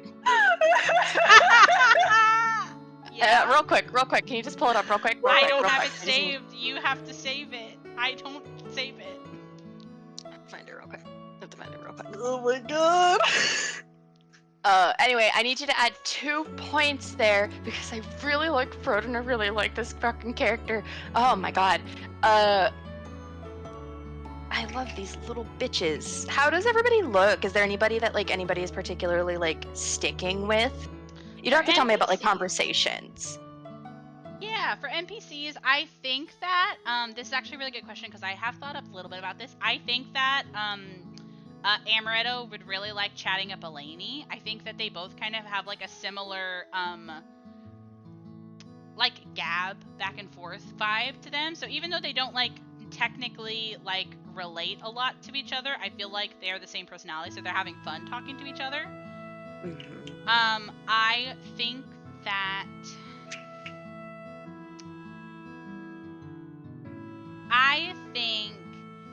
River and Giselle are trying to talk to Salva, and Salva is very willing to let people pet Snapper, which I think is really cute.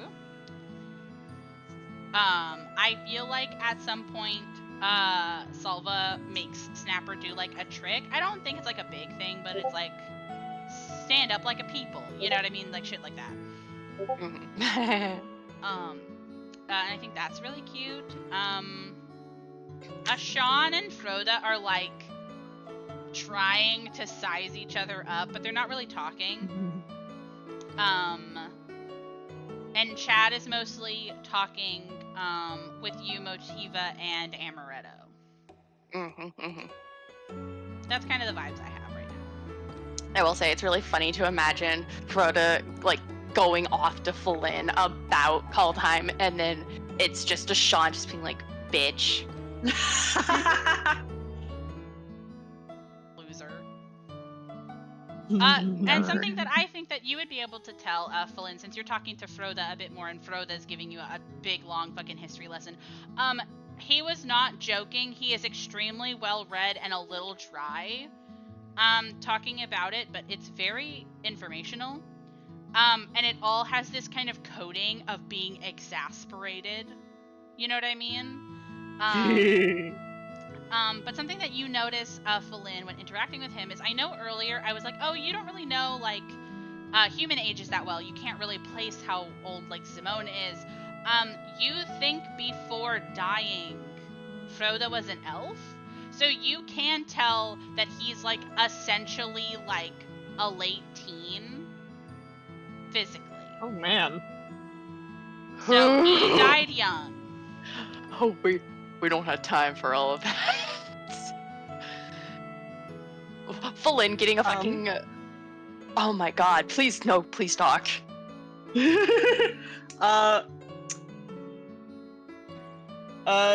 At some point, near either after or near the end of this history lesson, depending on how long it goes on for, Falin is going to ask, I would like to know, is it considered rude or inappropriate to ask about the circumstances of your death?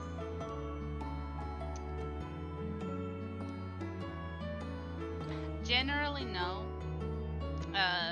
It is very common to die in Kaldheim, and it is considered an honor to die in battle.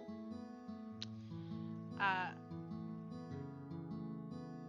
mean, if you want the sordid details, that's a little weird. But I can tell you the battle I died at.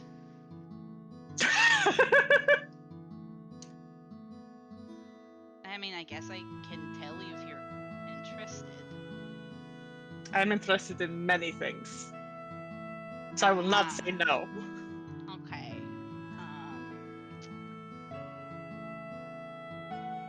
Now I have to think about if he would tell you or be like, actually no, fuck off, die. Die and I'll tell you. Yeah, die and then you'll get it. Oh wait, no. Oh, can I message? Can I message Falin? Can I message Falin? Yeah. Motiva's gonna message Falin and be like, if you tell him you've died already once before, he might respect you more.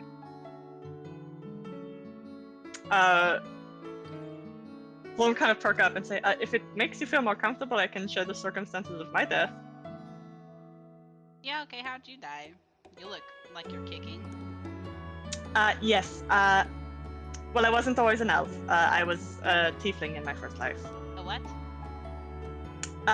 Points to Amaretto. Ah, That's the thread.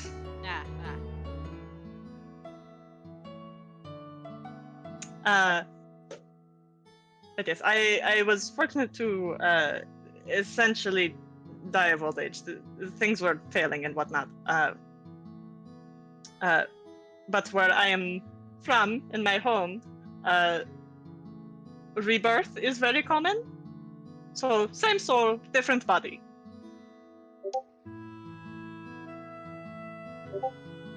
I'm over... You don't rest? I trance. No, they didn't let your soul have an afterlife? They made you come back and do it again? Well, they didn't make me. I chose it for myself. They You offered it. volunteered? Yes. Can I say something really quick? Motiva's eavesdropping on this, and she's like leaning on Chad, and her fist is just like beating into his shoulder, and she's trying so hard not to scream, laugh. He's looking at you like you're stupid. She's like, I'll tell you about it later. This is a great joke, bro.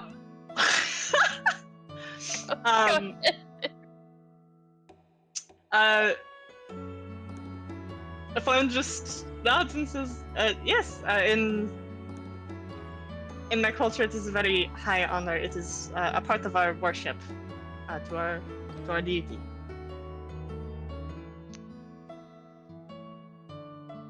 We keep being reborn as consecrated souls in an effort to perfect and better ourselves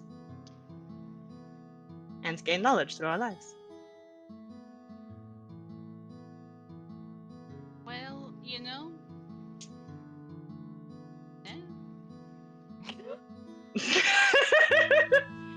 I shot. I did. I tried.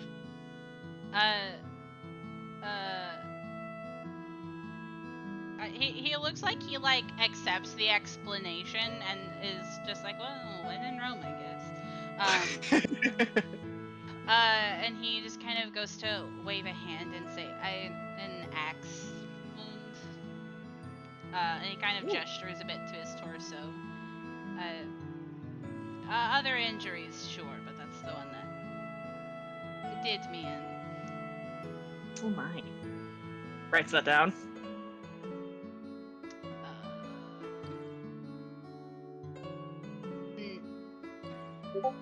No, he wouldn't have volunteered any more information about it, but I have more information about it. You have so much information about it. I do.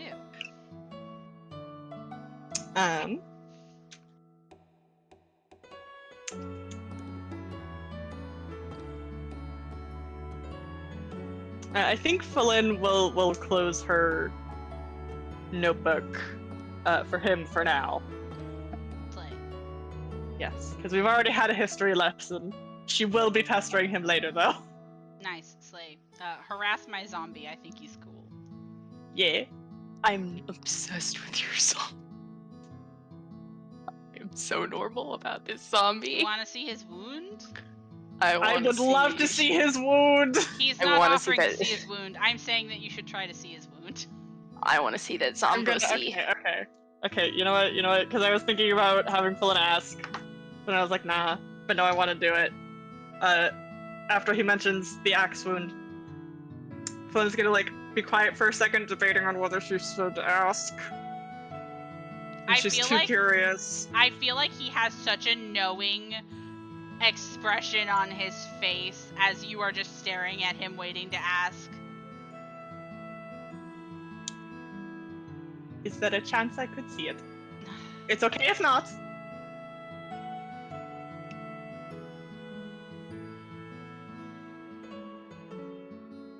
You know what? No. Fuck off. Understandable. Thank you. You feel like he looks like he was expecting to argue about it more. He was like, okay. Also, for a fun fact for everybody, his third eye tattoo is real. His tattoo there. Wow. Delightful. Someone's going to close her notebook and stand up and say, "Thank you very much for the history lesson. I do not wish to pester you, but in the future, would you perhaps be open to more conversation? I'm very interested in learning about all the different planes." Yeah, okay. Oh, thank you so much. You should ask about hers too. I suppose we can have an intellectual discussion and an exchange of information. It will only make me better when I go back. Thank you. Ooh. He waves you away with a hand.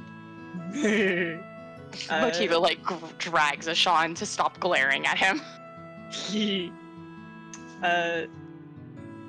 Flynn is going to go over to Salva. No, I can't say that. I really, Why? I keep imagining Salva holding Snapper like a toddler, but she physically can't because it's so big. Like a really fat toddler then. Salva is fireman carrying Snapper, to There. show off specifically to River. Aww. And you kind of walk up to Salva, and she stances up. What? Hello. I wanted to apologize for sneaking out there in the wilds. I figured you had a good reason. Needed to make sure you didn't fuck with me, but I'm sure you had a good reason. To be honest, it was mainly just curiosity. Do you think that's not a good reason? It's a great reason. Exactly. May I pet? Yeah. And you see, she goes to move, so you can either pet Snapper's head or touch Claw. Pet head. As you go to, sorry, I'm gonna say one more thing because this is a really funny. It's a meme reference, but I think it's really funny. You go to like pet Snapper, and Salva is like, "Those claws can rip through a hide, no problem."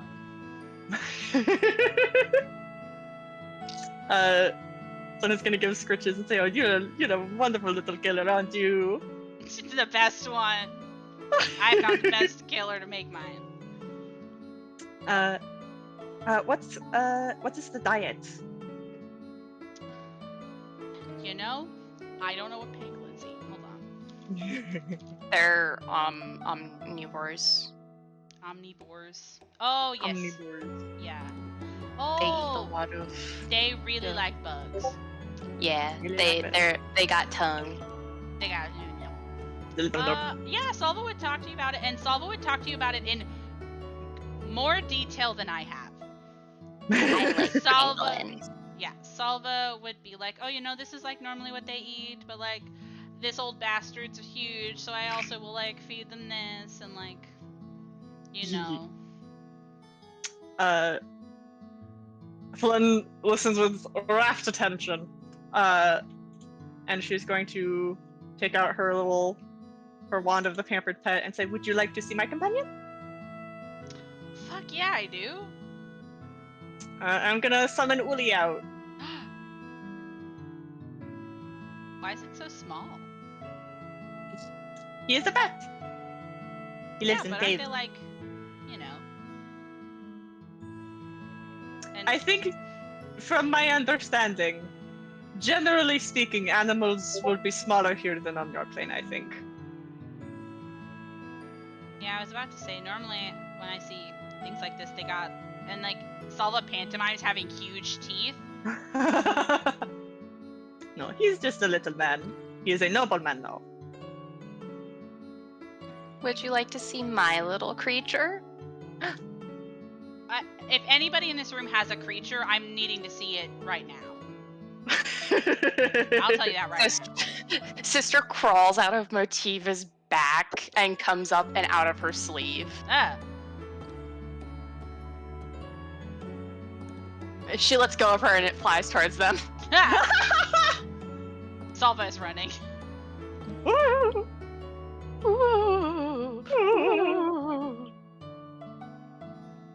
Have we ever had Uli and sister interact?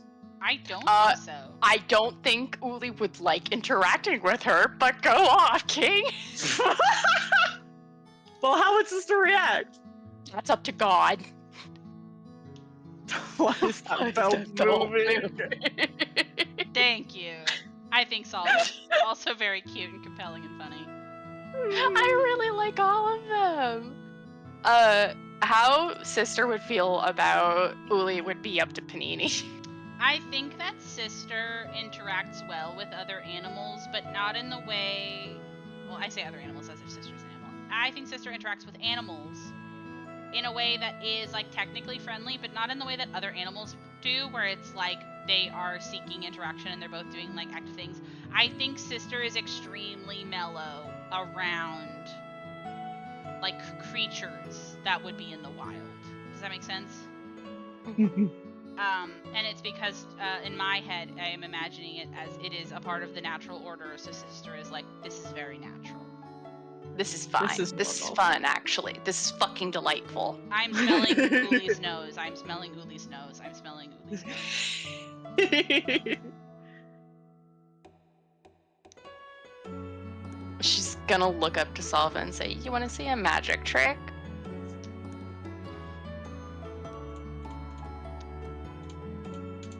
No, actually.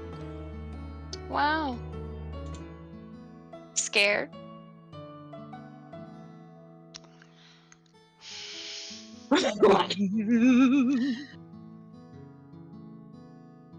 do you mean by that? I don't know.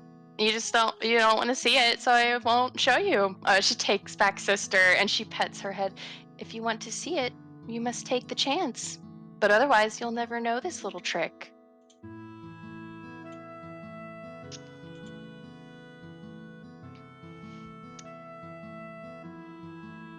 I'm gonna say this right now.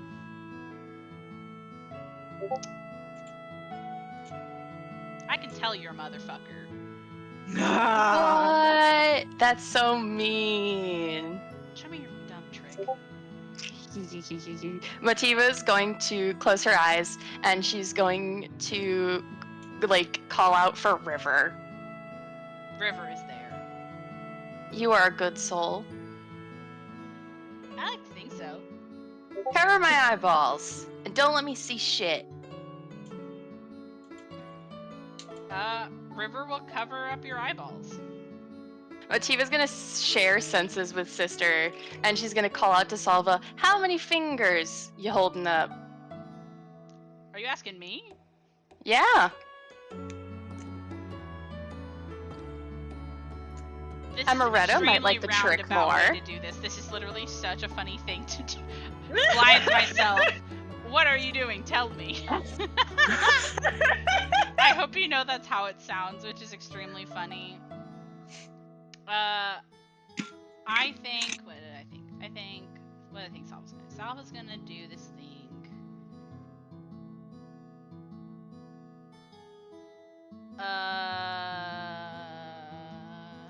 I think Salva.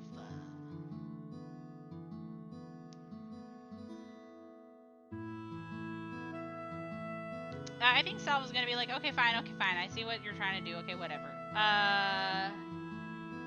I think Salva is gonna take out a silver piece and is going to flip it to see if you can see what it lands on.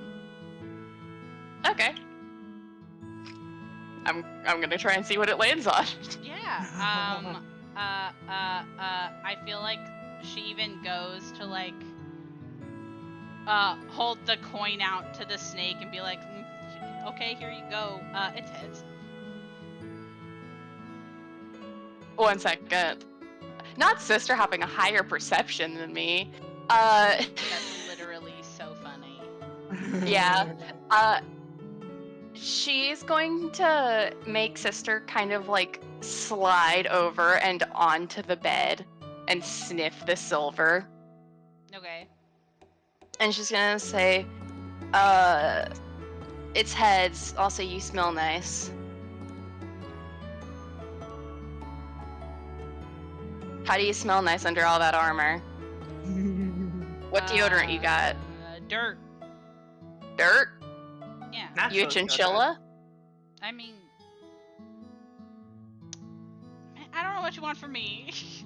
I mean, if you want to kin a chinchilla, I think that's a pretty good animal to kin with. I included scented candles and soaps in your bags. Oh, well.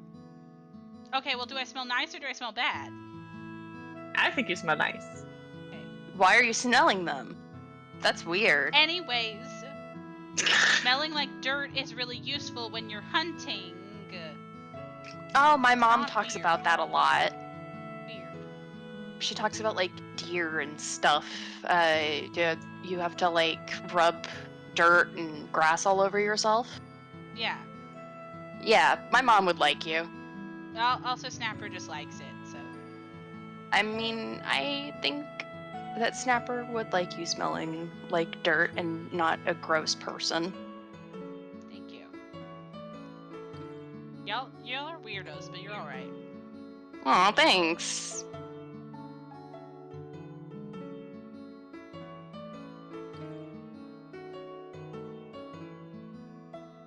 Free camp. Oh, Mativa's going to like actually call out and be like, "Hey, everybody, let's get a picture." Yes! Yeah, everybody will Uh, take a group picture. That sounds funny. Yeah, Mativa's gonna take the picture and she's gonna be like, "Cheese."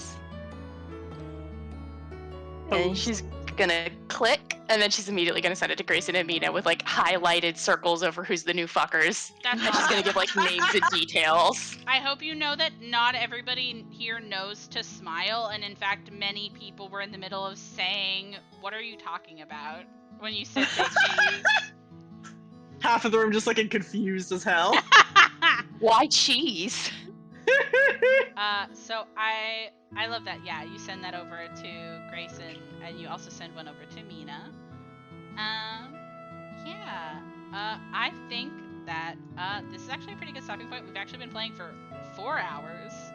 I'm sorry. No, it's okay. No, it is. No, I had a lot of fun. This isn't me being annoyed. I'm just saying, oh god, we should probably stop soon. This was meant to be a mini session.